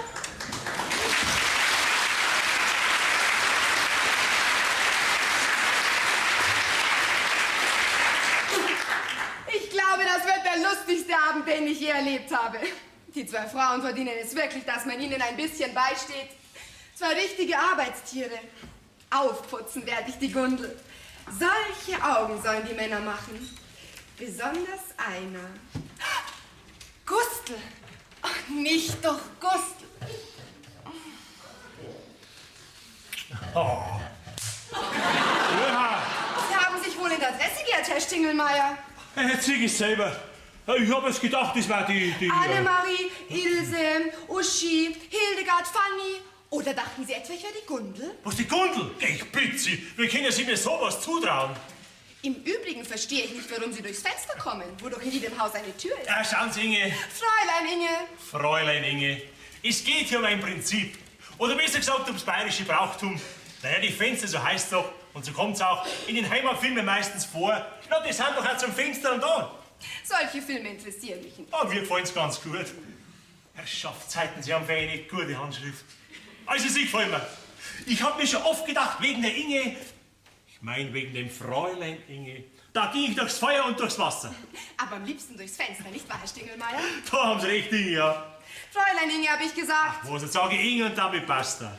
Wir sind in Bayern und nicht bei den Preisen. Sie sind ein hoffnungsloser Fall, Stingelmeier. Ja, jetzt sehe ich langsam selber ein. Sagen Sie mal, Inge, haben Sie noch nie bemerkt, was ich mir für Mühe gebe, um bei Ihnen angenehm aufzufallen? Oh, doch. Neulich beim Empfangsabend haben Sie mich so fest an sich gedrückt, dass ich beinahe keine Luft mehr bekommen habe. Oh. Dann sind Sie mir andauernd auf die Füße getreten und anschließend habe ich mir bei Ihrer Rumschwenkerei noch eine Laufmasche am Strumpf gerissen. Oh, das tut mir aber leid. Aber die Strümpfe, die ersetze ich Ihnen. Und wissen Sie wir? Sehen wir zwei. Wir fahren ein bisschen nach Tirol rüber. Da war es ja ein paar Pfunds Weinlokale, da wo es noch richtig urgemütlich zugeht. Da setzen wir uns ein bisschen zusammen, trinken wir ein paar Schöpperl Wein mit Sand. Ich glaube, das wird ganz bestimmt ein unvergesslicher Abend. Das kann ich mir vorstellen. Also gut, morgen Vormittag. Ich mache mir extra für Sie frei. Ihre Bräute würden untröstlich sein. Ah, das ist doch mir wurscht. Was, meine Bräute, haben Sie gesagt? Wofür halten Sie mich denn, Inge? Auch für einen ganz ausgekochten und dreimal gesottenen Casanova. Sie kränken mich, Inge. Ach, tun Sie doch nicht so, als ob Sie nicht bis 3 zählen könnten. Mir tut die Gundel leid, dass Sie es nur wissen. Was willst du denn mit der Gundel? Ich hab da nichts mit ihr. Ach, reden Sie doch nicht. Seit 2 Jahren verkehren Sie hier am Hof. Sie haben dem netten Ding den Kopf verdreht. Jetzt komm, jetzt redst du keinen Käse nicht daher. Einen was? Keinen Käse sollen Sie nicht sprechen. Die Dachsenberger Gundel, der geschlampert die Bauernrampe. Geh, ich bitte einer. Na, schauen Sie doch einmal das Madel Lobes rumsaust den ganzen Tag. Dreckert, stinkt nach Steu und nach Mist. Geh, das ist doch nichts für mich. Wissen Sie, Inge, zu mir aber gehört schon was Ordentliches, sowas. Naja, einfach ein bisschen was Besonderes halt. Wissen Sie, ich suche schon lange ein Mädchen, das so ausschaut wie Sie. Mir fehlt jemand, der mich bei der Hand nimmt. Au! Bei der Hand, nicht bei Bügeleisen. Wissen Sie, mir fehlt jemand, der mich und meine Seele versteht. Wie spät haben Sie es, Herr Stingelmeier? Kurz nach 5, wieso? Danke. Jetzt haben Sie mich ausgebracht, Mensch. Das war auch meine Absicht. Ach, das ist nichts mit uns zwei. Erraten. Schade, naja. Ein Ingenieur müsste man sein, dann hätte man vielleicht Chancen bei Ihnen. Herr Stingelmeier, werden Sie nicht frech verstanden? Ah, ist du brav, vor allem beim Putzeln, da haben Sie geseufzt. Ach, nicht doch, Gustl, haben Sie gesagt. Stimmt's oder stimmt's nicht? Kann sein, aber das geht ja Sie nichts an. Wissen Sie, was Sie sind? Ein Bergdistel sind's und ein besonders stachliche dazu. Schaut, wo sind denn die Dachsenbergers? Die 2 Frauen sind im Stall und erst heute Morgen mit der Vogelsang auf den Geiersberg, oder wie der heißt. Was da alles ist auf den Berg auf mit seinem wackelnden Gestell. Wackeliges Gestell? Was ist das? Ah, das kennst du nicht, schau, das zeige ich dir. Das ist ein wackeliges Gestell, wie noch das herkommt. Flori, Sie sind wirklich eine Marke. Ein Urfisch mit Haxen heißt's bei uns in Bayern. Das sind Sie. Es fällt einem schwer, Ihnen ernstlich böse zu sein, Flori. Flori, haben's zu mir gesagt. Das freut mich, Inge. Das freut mich ganz narrisch.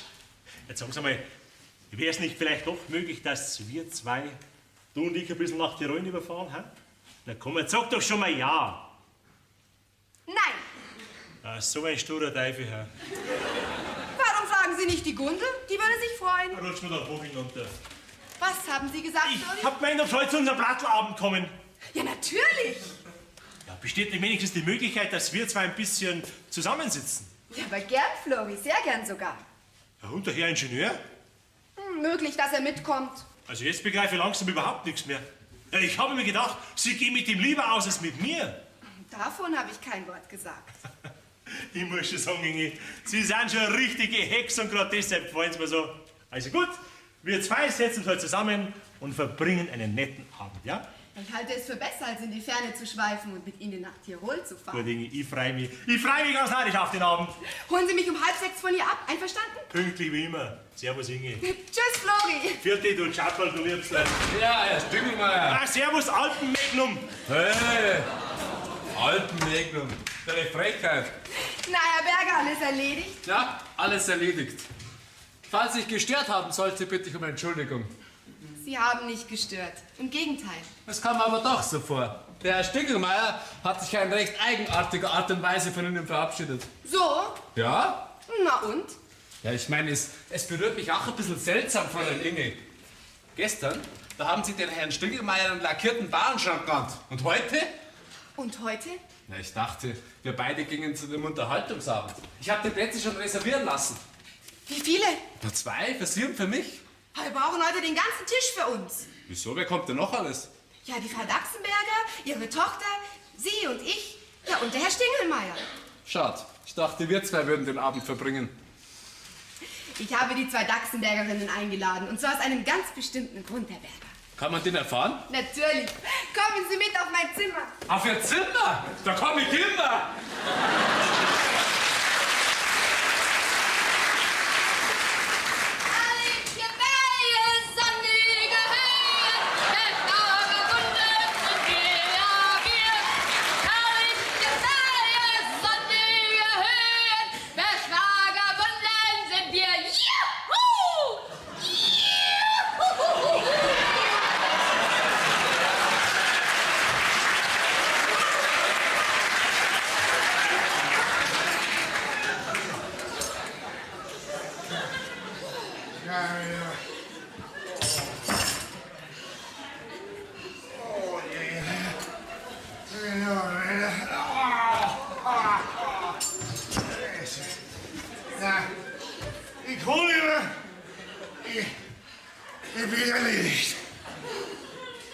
Mensch, Alois, du, das war eine Wucht. Ja, selber. 2 Gipfel an einem Tag. 54 Jensen, 2 Füchse und 1 Hirsch gesehen. Mensch, das war einfach köstlich. Und ich komme mir vor, als wenn ich nach Rom und Retour pilgert war. So der mir die Füße weh. Ich glaube, ich hab mir lauter Blasen gelaufen. Oh, du, ja, das ist nicht ausgemacht. Hier, du Kind mal. Ich fühl mir taufrisch. Mensch, wisst ihr was, Alois? Morgensturm von Jeigelstein. Na, du. Morgen stürmen mir gar nichts. Mich bringen keine 10 Ross auf keinen Berg mehr rauf. Also gib dir du auch keine Mühe, gell? Alois, wir müssen uns jetzt bei deiner Frau zurückmelden. Ja, melde. Hallo, Frau Dachsenberger. Hallo, Terry. Na, schau dir doch den Geklär auf. Wir sind ja nicht mehr am Berg drum. Mein lieber Alois. Was ist los? Mein bester Bergkamerad. Ich danke dir herzlichst für das unvergessliche Erlebnis. Du, davon werde ich noch Monate zehren. Kann ich meine Hand wieder haben? Danke schön. Okay, Hermine, weißt du was? Sei doch so gut und hilf mir Schuhe ausziehen. Weißt du, ich kann mich gar nicht mehr bücken. Mir tut's Kreuz weh, als wenn ich Schläge gekriegt hätte. So, ist so wieder. Ja, da ein bisschen langsam. Es ist ja Du, weißt du was, Alois? Du, Bergkameradschaft, das ist wirklich was Schönes. Ja, du hast recht. Weißt du was? Wenn ich nach Hause zurückkomme, werde ich Ihnen Artikel in die Zeitung schreiben. Du halt ein bisschen zarter. Oh, ist so weh. Du, mein Lieber, das kann ich dir vielleicht sagen. Mit dir möchte ich nicht verheiratet sein. Ja, warum denn nicht, Alois? Ja, weißt du, wie du aufhabeln darfst. Jetzt musst du mich wieder aufgehoben.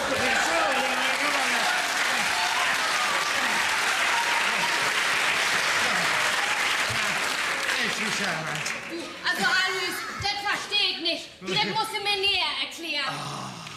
Wo sind der Käsemauken? Alois, ein Fußbad würde dir gut tun. Ja? Meinst? Na, ganz bestimmt, mein lieber Alois. Ja. Du weißt was, bring mir doch meine Botschen noch. Brotchen? Was ist denn das nun wieder? Ach so, ja, meine Hausschuhe. Ach so, wo hast denn die? Ja, da hinten stehen es da. Ach, na. Ja. So, au. Du, sag mal, Alois, Hä? wo bleiben denn deine Frauen? Ja, ich weiß ja nicht. Mich wundert's auch, dass sie keine sehen lässt, gell? Du, die hatten doch wohl nichts dagegen, dass du mit mir auf dem Berg bist, wa? Ja! Nein, du. Ich kann am Berg gehen, wann ich will und mit wem ich will. Da brauche ich nicht fragen. Ich bin kein Pantoffelritter. Noch nie gewesen. Du, aber ein bisschen seltsam ist es schon, dass sich weder deine Frau noch die Jundel sehen lässt. Ja, schon. Ja, die werden heute im Stall sein, gell? Im Stall. Ja. Na gut. Ja. Nochmals, Jetzt mein ist schon lieber wieder da. Bergkamerad. Ich danke dir nochmals für deine Begleitung. Es war wirklich ein unvergessliches Erlebnis. Ja, für mich auch. So, du, ich zieh mir jetzt um und dann gehe ich in die Post zum Abendessen. Was? Du, ich hab gehört, da soll heute Abend Schuhplatzlerabend sein. Juhu! Kommst du mit? Ich? Nein, weißt du, ich habe ja noch so viel Arbeit, gell? Ja, ich muss jetzt ein paar Rechnungen schreiben und dann muss ich mir die Füße waschen, nicht? Ja, das könnte nicht schaden. Ja, eben, nicht? Warte. Ja, vielleicht komme ich später nach. Na gut, also du, ich würde mir wirklich freuen, Alois. ja. Also dann, tschüss, mein Lieber, Ja, nicht? gut, ja. Ach, nee, es war einfach köstlich. Juhu! Und mir tun die Füße weh. Aber schon wieder, mein Lieber. Ich spür's gleich gar nicht mehr. Ich glaube, die kann ich wegschmeißen. Nein. Ja, vielleicht hat sie recht. Vielleicht wäre ein Fußball wirklich was Gutes. Wo sind denn meine Weiberherrschaftszeiten? Marianne, Gundel! Wo steckst denn wieder? Ja. Da bist du. Du, Gundel, ich brauche ein warmes Wasser zum Früh. Marianne, ich brauche...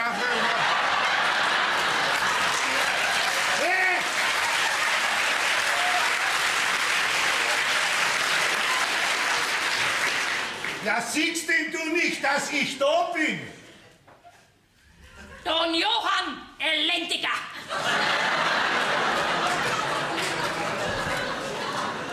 Was hat er gesagt? Don Johann Elendiger. Ja, dir werde ich... Dir werde ich helfen, mein Lieber. Du, pass auf. Marianne Dore, aber schnell! Nein, rutsch mir doch am Bugraber! Ui, die ist ja grantig. Ja, was ist das?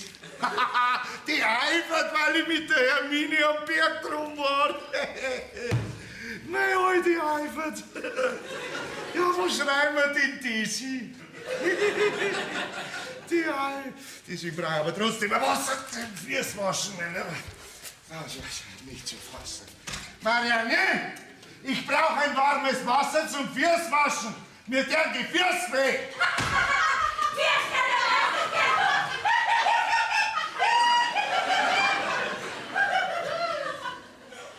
Was war jetzt das? Das war ja das reinste Höllengelächter. Ja, was ist denn in die zwei reingefahren? Spinner sind die. Hey, servus, du alte Gebirgsindianer. Gut, dass du da bist, Flori. Sitz dich her. Bist schon wieder zurück vom Berg, ja? Ja, du, stell dir vor.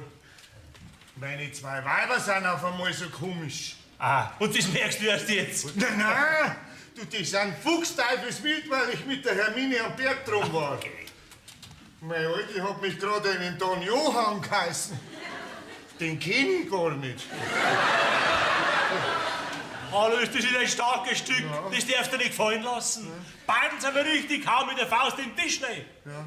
Das ist die beste Methode, um in einem Ehestreich Sieger zu bleiben. Was? Alle.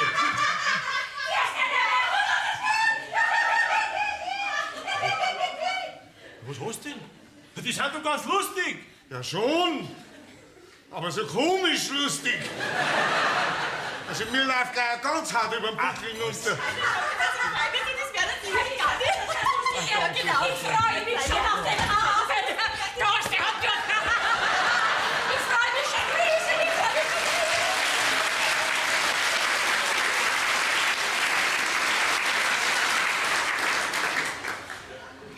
Hast du das jetzt gesehen? Ist das nicht unheimlich? Sag mal, seit wann sind denn die so? Ja, seitdem ich vom Berg herunter bin wieder. Alles. Wie war's denn? Was denn? Er schafft Seiten, jetzt hast du mich draußen noch. Steige ich wegen dir mit den Socken ins Wasser. Nein, das ist ja nicht zu fassen. Das hast gehört, so was Blödes. Geh halt oben, hast du gehört?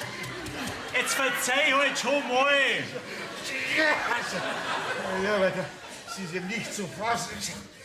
Ja, was ist? So.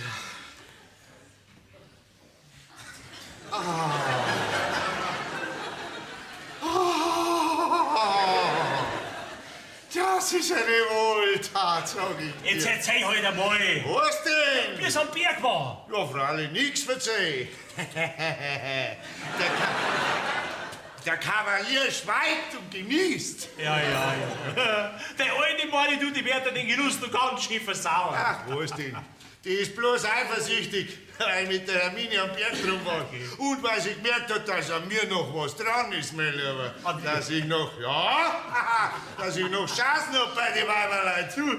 Ja, weißt du, was die Hermine gesagt hat zu mir? Sie hat gesagt, ich wäre der charmanteste Mann, der ihr in den letzten 10 Jahren untergekommen ist. Hat sie gesagt? Ja. Du, und dann hast du gesagt, ich war ein ganz schlimmer. Mensch, alles, da war ja die Bergpartie ganz zünftig. Ja, das war's. Oha, mein Lieber, das war's wohl, ja. Ja, ich war ja noch länger drum geblieben, gell? Ja. Wenn mir die Füße nicht so weh tun hätten, gell? Aber das ist eine Wohltat, sag ich dir. Oh. Hat mir übrigens auch die Hermine geraten, dieses Fußbad. Aber Flori, das kann ich dir sagen. Die nächsten 10 Jahre steige ich auf keinen Berg nimmer. Das haben wir geschworen. Jetzt möchte ich nur wissen, was deine Weiber vorhaben. Ja, das ist der... Die Alte hat gesagt, dass es heute noch Spaß geben wird. Sag mal, was meinten die da damit? Keine Ahnung. Alles, da stimmt was nicht. Ja, das Gefühl habe ich schon auch. Das haut einmal ordentlich auf den Tisch und verschafft dir wieder einen Respekt. Meinst Ja, natürlich. Du hast eigentlich recht, das kann die machen. Oh, mein Kreuz. Das ist ja... Jetzt pass auf. Marianne! Zu mir! Aber schnell!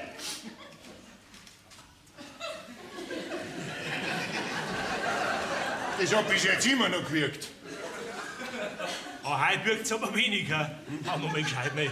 Meinst du? Marianne, zu mir sollst du reingehen! Marsch!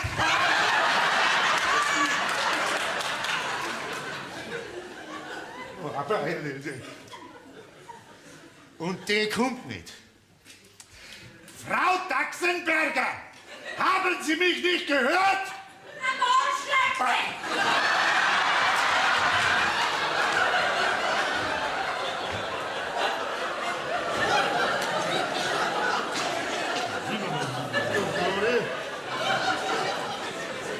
Ich hab so das Gefühl, meine Alte hat die diplomatischen Beziehungen zu mir abgebrochen.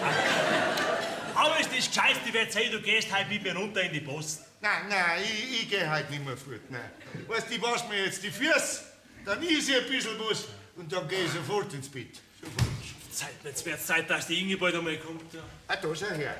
Gehst heute mit dir aus? Ja, ich hoffe, dass du nichts dagegen hast, alles. Ich? Warum? Was soll ich da dagegen haben? Ja, das Gleiche, was zum Beispiel deine Gundel dagegen haben könnte. Nein, Flori, nein. Das hab ich mir schon lange aus dem Kopf geschlagen, dass du einmal mein Schwiegersohn werden kannst. Es ist gescheiter, wir verkehren so wie bisher miteinander. Als Reiseleiter und als Zimmervermieter. Weil als Schwiegersohn, meine ich, hätte ich mit dir gerade so viel Ärger, als wir die Gundel mit dir als Mann hätte, was? Darum ist es gescheiter, wir bleiben so beieinander. Respekt alles. Und wir zwei bleiben die Alten, gell? Jawohl. Hola, Trio! Na, Alois, was ist? Kommst du mit in die Post? Nein! Ich hab das doch schon gesagt, dass ich heute nicht mehr fortgehe. Na, Herr Stingelmeier, wie Sie sehen, ich bin schon wieder für den Abend gerüstet. Aber sag ich Na, sauber. es wird lustig werden. Das glaubst du, dass es zünftig wird heute? Ja? Platschen so hoch mit den Schuhen. Ich bin der Vorblattler, ich muss doch, oder? Na, Ich muss doch dabei sein heute, hey. Oi! Ein bayerisches Dirndl, ja, Respekt, sag ich. Gefalle ich Ihnen, Herr Stingelmeier? Ja, und wir, sauber. Ja, Herr Stingelmeier, ich muss doch bitten. Was denn, ha? Dass wir jetzt gehen, es wird Zeit. Also auf geht's, gehen wir, geht's weiter. Ja, sind wir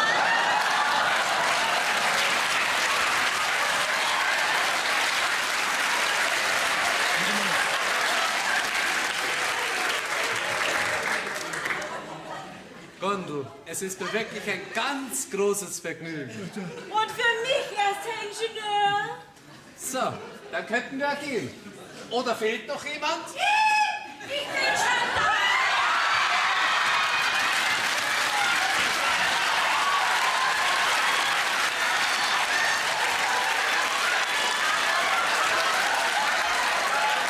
Mich trifft der Schlag.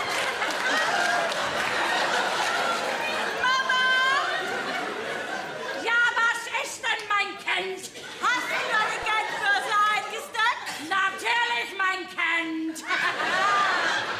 Es ist genug darinnen und heute bezahlt die Daxenbergerin und das wird klasse. Köstlich, auf geht's! Juhu! Na, kommen Sie doch schon, Herr Schau mal, bist du wahnsinnig? Ich muss dir nämlich ins Auto bringen.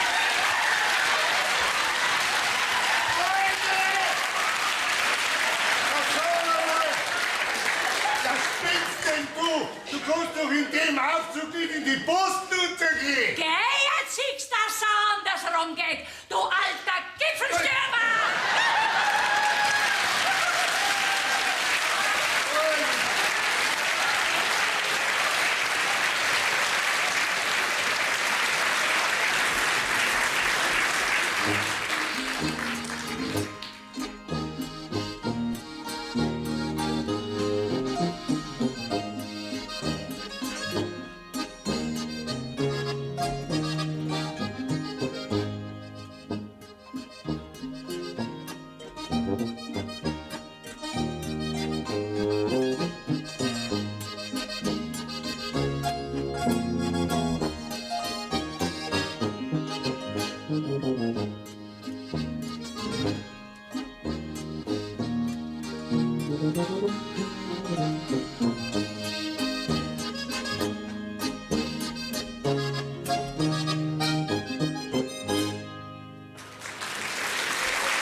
Marianne? Was willst denn? Wo ist denn die Gundel? Ich meine, wenn man fragen darf.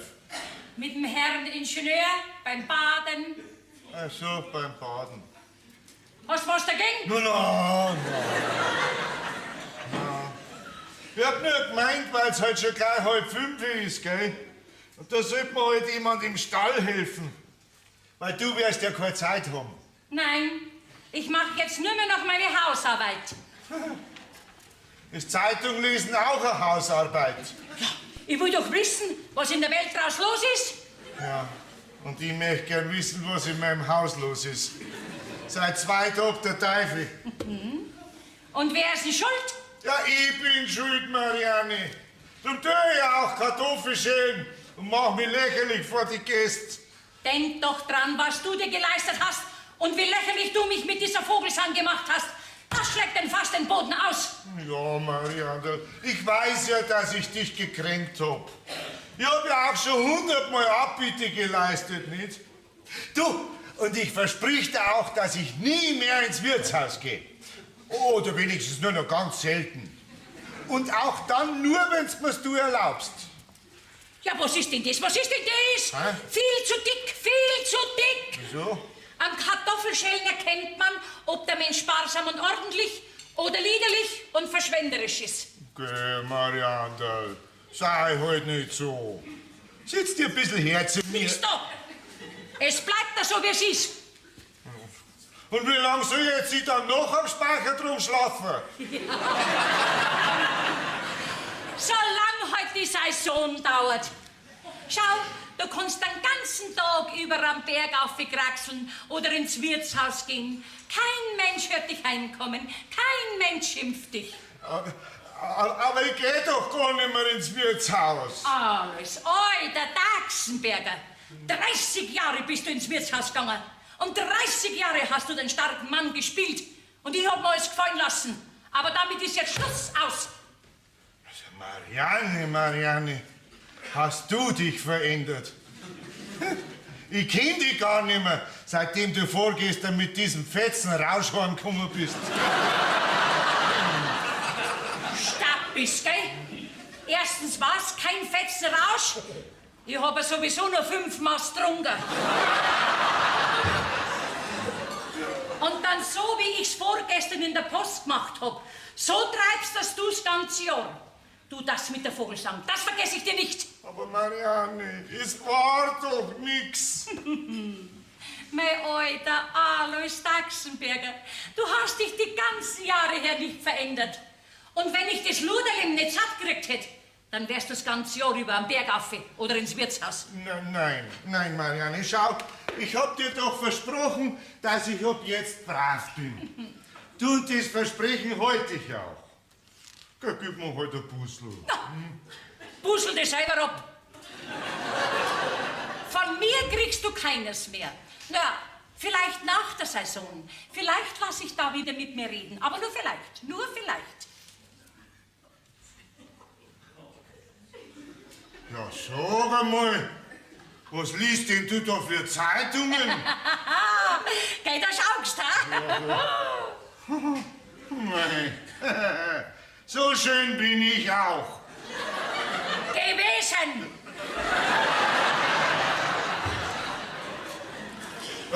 Und wie soll jetzt das weitergehen? Soll ich jetzt alles allein machen? Am Feld draußen, im Stall und Kartoffeln schälen und Wäsche waschen? Meinst nicht, dass das ein bisschen viel wird für mich? Wenn's dir zu viel ist, dann schaffst du einen Knecht an. Meine Gundel wühlt mir jedenfalls nicht mehr im Dreck umeinander. Also ich bin neugierig, was da werden soll draus. Ja, bitte? Ich sehe schwarz. Bitte, bedank dich bei deinem sauberen Freund, den Herrn Stingelmeier. Wieso, was hat denn der da damit zu tun? Was der damit zu tun hat? Du, da fragst du noch. Du, sag einmal, wer hat uns denn das ganze Haus voller fremde Leib gebracht, ha? Wer denn? Und wer hat denn unsere Gundel immer über die Schultern angeschaut, weil sie immer so viel arbeiten muss, ha? Wer denn? Und wer hat denn dich, du Deppen, nur so damisch gemacht auf deinen alten Tag? Niemand anders als wie der Herr Florian Stingelmeier, der geschniegelte auf der Saubläde. Und Unser Gundel kann doch schon längst verheiratet sein. Wenn's nicht so dumm gewesen wäre und hätte sich eingebildet, dass der Kerl heiratet. Na Gott sei Dank ist in letzter Minute noch zur Einsicht gekommen. Und bitte, schaut dir jetzt einmal unsere Gundel an, wie sie sich rausgemacht hat. Oh, direkt schön ist sie geworden. Ja, bin ja auch ich der Vater. Alle Mannsbilder sind ganz narrisch hinter ihr her. Und am meisten der Herr Ingenieur. Ja? Du meinst, dass der wirklich Obissen hat? Ja, Obissen. Was denn für ein ordinärer Ausdruck? Er lebt schön. Er ist ganz narrisch hinter ihr her. Das kannst du auch deinen sauberen Freund, den Herrn Stickelmeier, sagen. Wenn er wirklich wieder einmal kommen sollte. Ich glaub kaum, dass der noch mal kommt. Nach dem letzten Abend in der Post. Das kann mir und der Gundel nur recht sein. Alles! Ja, hier! Wenn du fertig bist mit dem Kartoffelschälen, dann tust du Wasser dazu. Jawohl, liebe Marianne. Setzt das am Herd auf. Jawohl, liebe Marianne. Und dann machst du dich fertig für die Stallarbeit. Jawohl, liebe Marianne. Es wirkt schon. Es wirkt immer besser.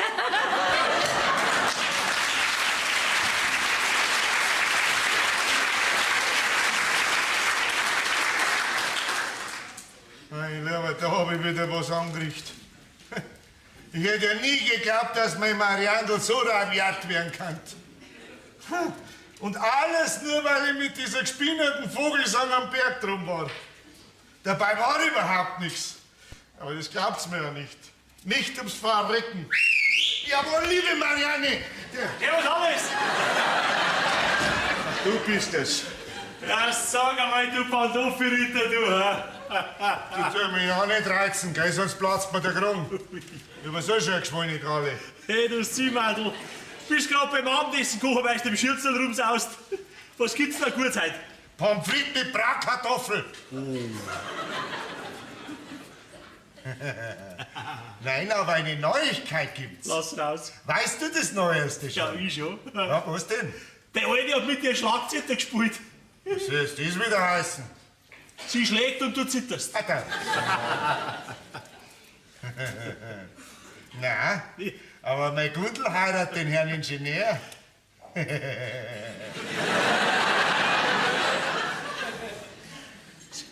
Sag das noch einmal. Meine Gundula heiratet den Herrn Ingenieur. Na, was sagst du jetzt? Keine Ahnung, ist nicht mit mir. Ja, nix. Wie soll ich das sagen? Was sollst du? Nein, Mann, ich wollte das nur sagen, dass du Bescheid weißt.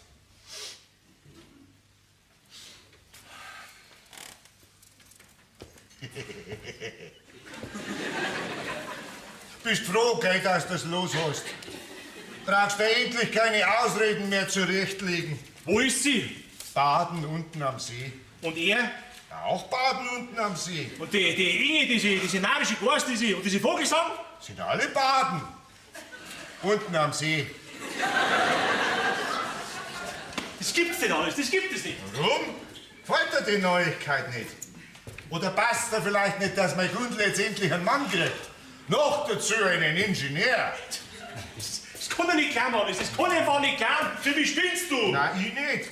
Wenn, dann spinnt meine Alte. Die hat mir's nämlich gesagt. Ja, was sagst denn du da dazu?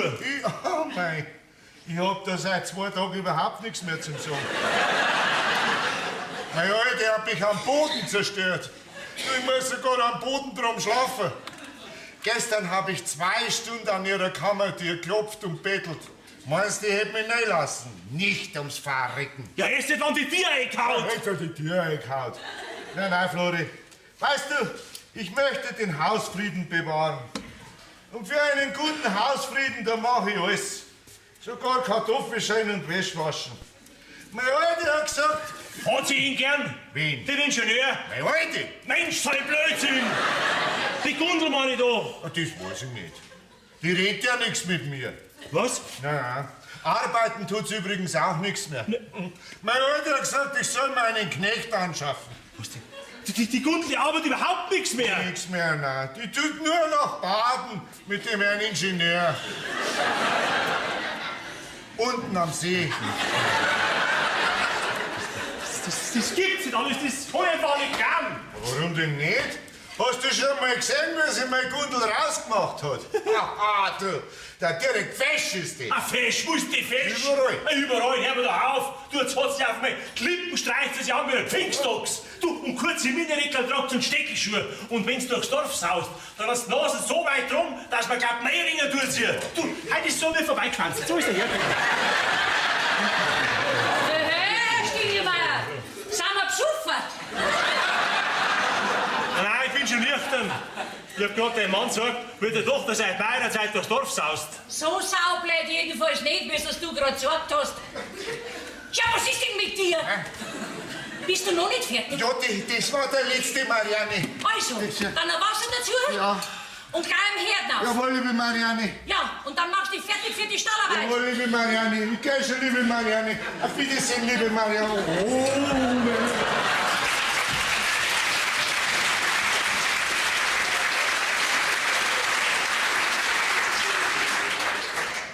Was ist mit dir? Was willst du? Weil ich bin gerade zufällig vorbeigegangen. Da hab ich mir gedacht, ich schaue mir noch, was Neues gibt. Nicht? Kommt man inspizieren, wie es den Gästen geht? Gut, vor dir ausgezeichnet. Dachsenbergerin, bleib mir da, ich hab mit dir was zu reden. Ja, was denn?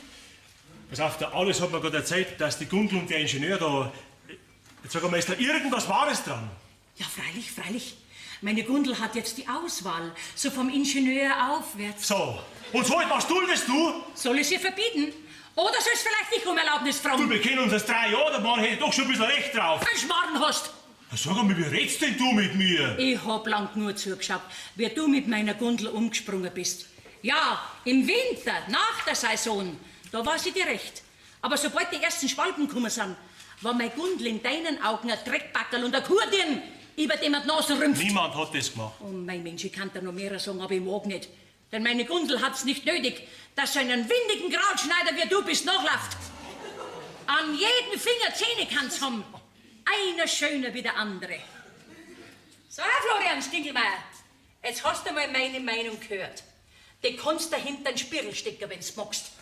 Du Fremdenverführer, du! Das darf ja nicht wahr sein. Ja, wie die jetzt mit mir geredet hat. Ja, du musst sofort der Alois her. Alois! Mensch, wo ist denn bloß dieser Alois wieder? Ja, pass es doch auf, Sie Depp. Du, die Kiwi, kleine Deppen, da pass auf, du. Herr Stingelmeier! Herr Reiseleiter! Servus, Flori. Grüß dich. Du sag einmal, Gustl, Ja, wie geht's denn eigentlich deinem Sonnenbrand? ganz ausgezeichnet, liebe Gott. Mensch, Sie! Ist was? Nix. Also, Herr Stingelmeier, also hier war ja mal wieder köstlich gewesen. Also, diese Hintermus ist das reinste Ferienparadies. Ja. Sie weg nach Berlin zurückkommen, werde ich tüchtig für Hintermus Reklame machen. Das ist recht für einen Vogel sagen, ja. So, ich gehe mir jetzt umziehen. Ach, Herr Stingelmeier, was ist denn heute Abend in der Post los? Aber das tanzt bei Kerzenlicht. Da brauchst du nicht umziehen, da sieht dich kein Mensch. Na, klasse! Du, da gehen wir doch alle hin, wa? Junge, du kommst doch auch mit, oder? Na klar. Du, Gustl, Ja. du wolltest mir doch den Lambada lernen. Bleibst dabei?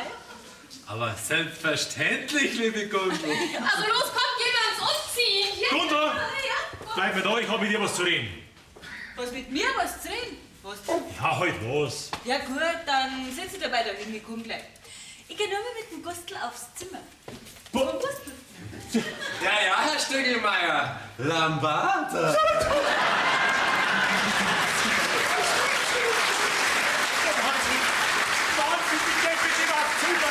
Die geht mit diesem Kerl aufs Zimmer, ich werd wahnsinnig. Herr Stingelmeier, Was wollen denn Sie schon wieder? haben Sie mit irgendetwas Ja, Ärger? wie kommst du denn da drauf? Oh, Sie machen mir so den Eindruck. Ich bin doch bei bester Laune. Wirklich? Ja, wenn ich es ja sag, haha. Ich hätte heute Lust, nach Tirol rüberzufahren. Wie wär's, Flori? Warum fahrst du von mir aus rüber? Schrobenhauser, der fährt mit 5 im Kleinbus, vielleicht hat der einen Platz frei für Sie. Ich will aber nicht mit dem Schrobenhausener, sondern mit jemand ganz Bestimmten rüberfahren, Flori. So? Na, mit Ihnen, Flori. Nein, ich hab keine Zeit heute, ich muss was was Wichtiges im Büro erledigen. Lässt sich das nicht aufschieben? Nein, heute wird nicht mehr geschoben. Schade. Wirklich schade. Ja, fragen Sie doch mal den Herrn Ingenieur, vielleicht hat der Zeit für Sie. Der? Sie wissen doch, dass der heute der Gundel den Lambada lernt. Den Lambada, ja, den Kerl lernt. Gundel, komm sofort da runter, aber schnell.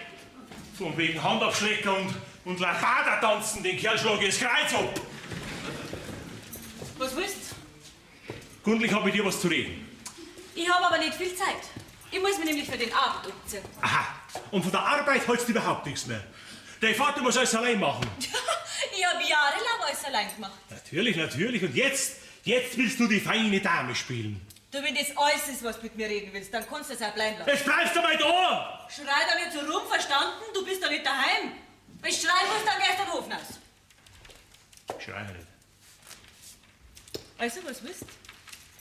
Wir Vorschriften machen. Gundel, ich möchte keine Vorschriften machen. Ich möchte von dir eines wissen. Was? Hast du was mit dem Krawattelbayer?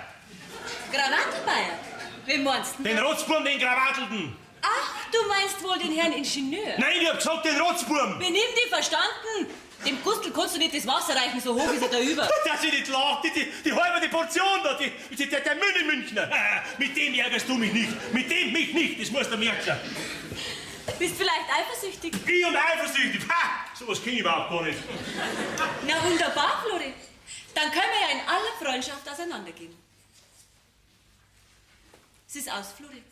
Unsere Wege trennen sich jetzt. Ich hoffe aber trotzdem, dass wir gute Freunde bleiben. Na, das ist doch nicht der Ernst, Gundel. Was zwischen uns zwei ist aus? Ja, aus für immer. Du kannst Reiseleiter bleiben. Du kannst tun und lassen, was du willst. Und ich gehe auch meine Wege. Servus, Flori. So blöd wie jetzt hat er noch nie geschaut.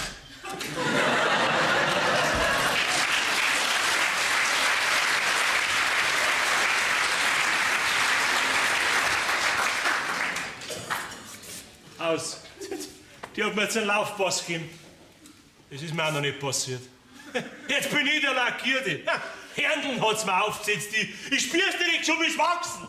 Der Gundel ist jetzt weg, der Depp. Nein, der ist schon noch da. Herr Stingelmeier, ich will nicht auf. Sie müssen mich anhören, Herr Stingelmeier. Was muss ich da nicht anhören? Da pass auf. Stingelmeier, seid vernünftig. Oder seid Wir werden jetzt gar nicht vernünftig. Da pass auf.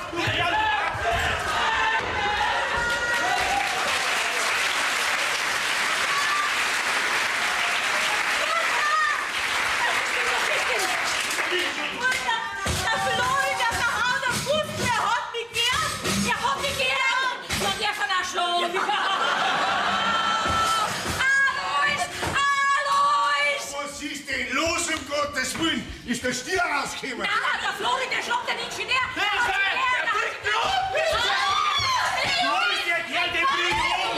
Hey, Mann, wenn du drauf willst, gehst du ins Wirtshaus. Bei mir wird nicht Kraft, gell? Jawohl, Herr Stingelmeier, toben Sie sich da aus. Sagt mir, wo ist denn der Fahrt überhaupt hier? Hä? Jetzt regen Sie sich mal schön wieder ab, Herr Stingelmeier, und hören Sie gut zu. Sie haben dem Gustl nämlich Unrecht getan. Verstanden?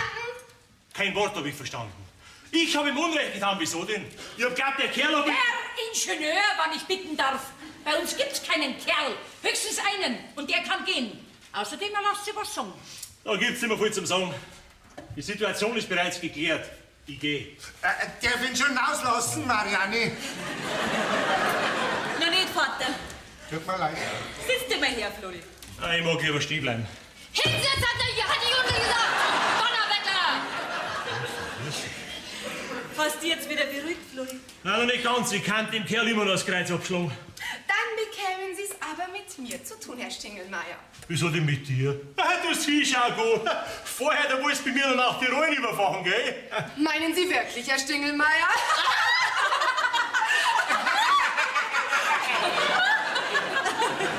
Sag mal, was ist denn da los? Was gibt's denn da so blöd zum Lachen? Eine ganze Menge, Flori. Die Inge macht sie nämlich gar nichts aus dir. Und wenn sie so getan hat, dann war das alles zwischen ihr und mir abgemacht. Ja, wie denn das? Ja, wie denn das? Papiert haben's die, du Lutsch. Bist genug die Schippe genommen, heißt es bei uns in Berlin. Oh? Nein, nee. Herr Stingelmeier, ich wollte Sie vorhin nur noch mal auf die Probe stellen. Und Sie haben glänzend bestanden. So, und jetzt bist du wieder dran. Spannst du was, Florin? Naja, so langsam geht man schon. Herr Berger, ich weiß nicht. Hier, bitteschön. Na, du narrischer Teufel. Wenn ich nicht so schnell gewesen war, dann hättest du mich wohl tatsächlich erschlagen. Gustl, Ja? hätte mir aufrichtig leid getan. So, jetzt will ich aber meinen verdienten Lohn. Nicht dir, Gustl, vor all den Leuten. Komm mit auf mein Zimmer. Aufs Zimmer? Schon wieder? Ich bin auch nicht so ganz unbeteiligt an der Geschichte, mein lieber Herr Stingelmeier. Ja, wieso? Ja, freilich, die Hermine, die hat doch mich ausstaffiert. Mei, die hat mir das Kleidel geliehen und die Schuhe und den Schmuck. Und dafür darf sie auch jeden Tag mit meinem Alice Ins Wirtshaus gehen. eine große Bergtour machen.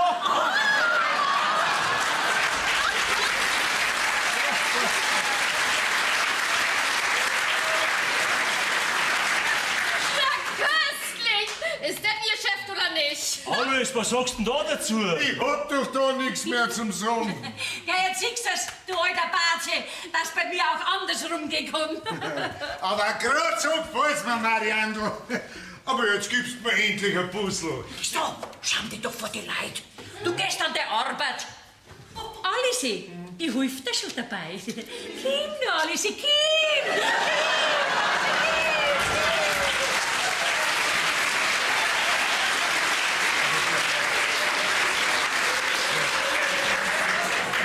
Meine Marianne hilft mir.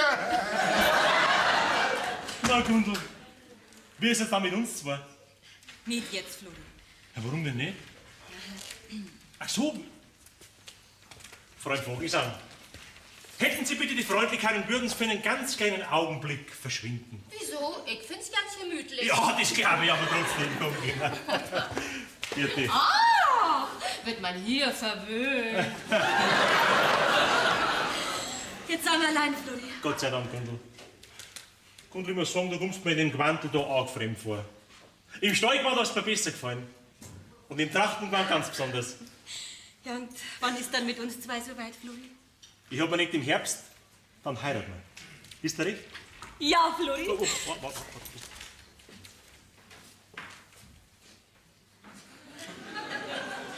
Schmeckt mir's Puzzle schon bedeutend besser.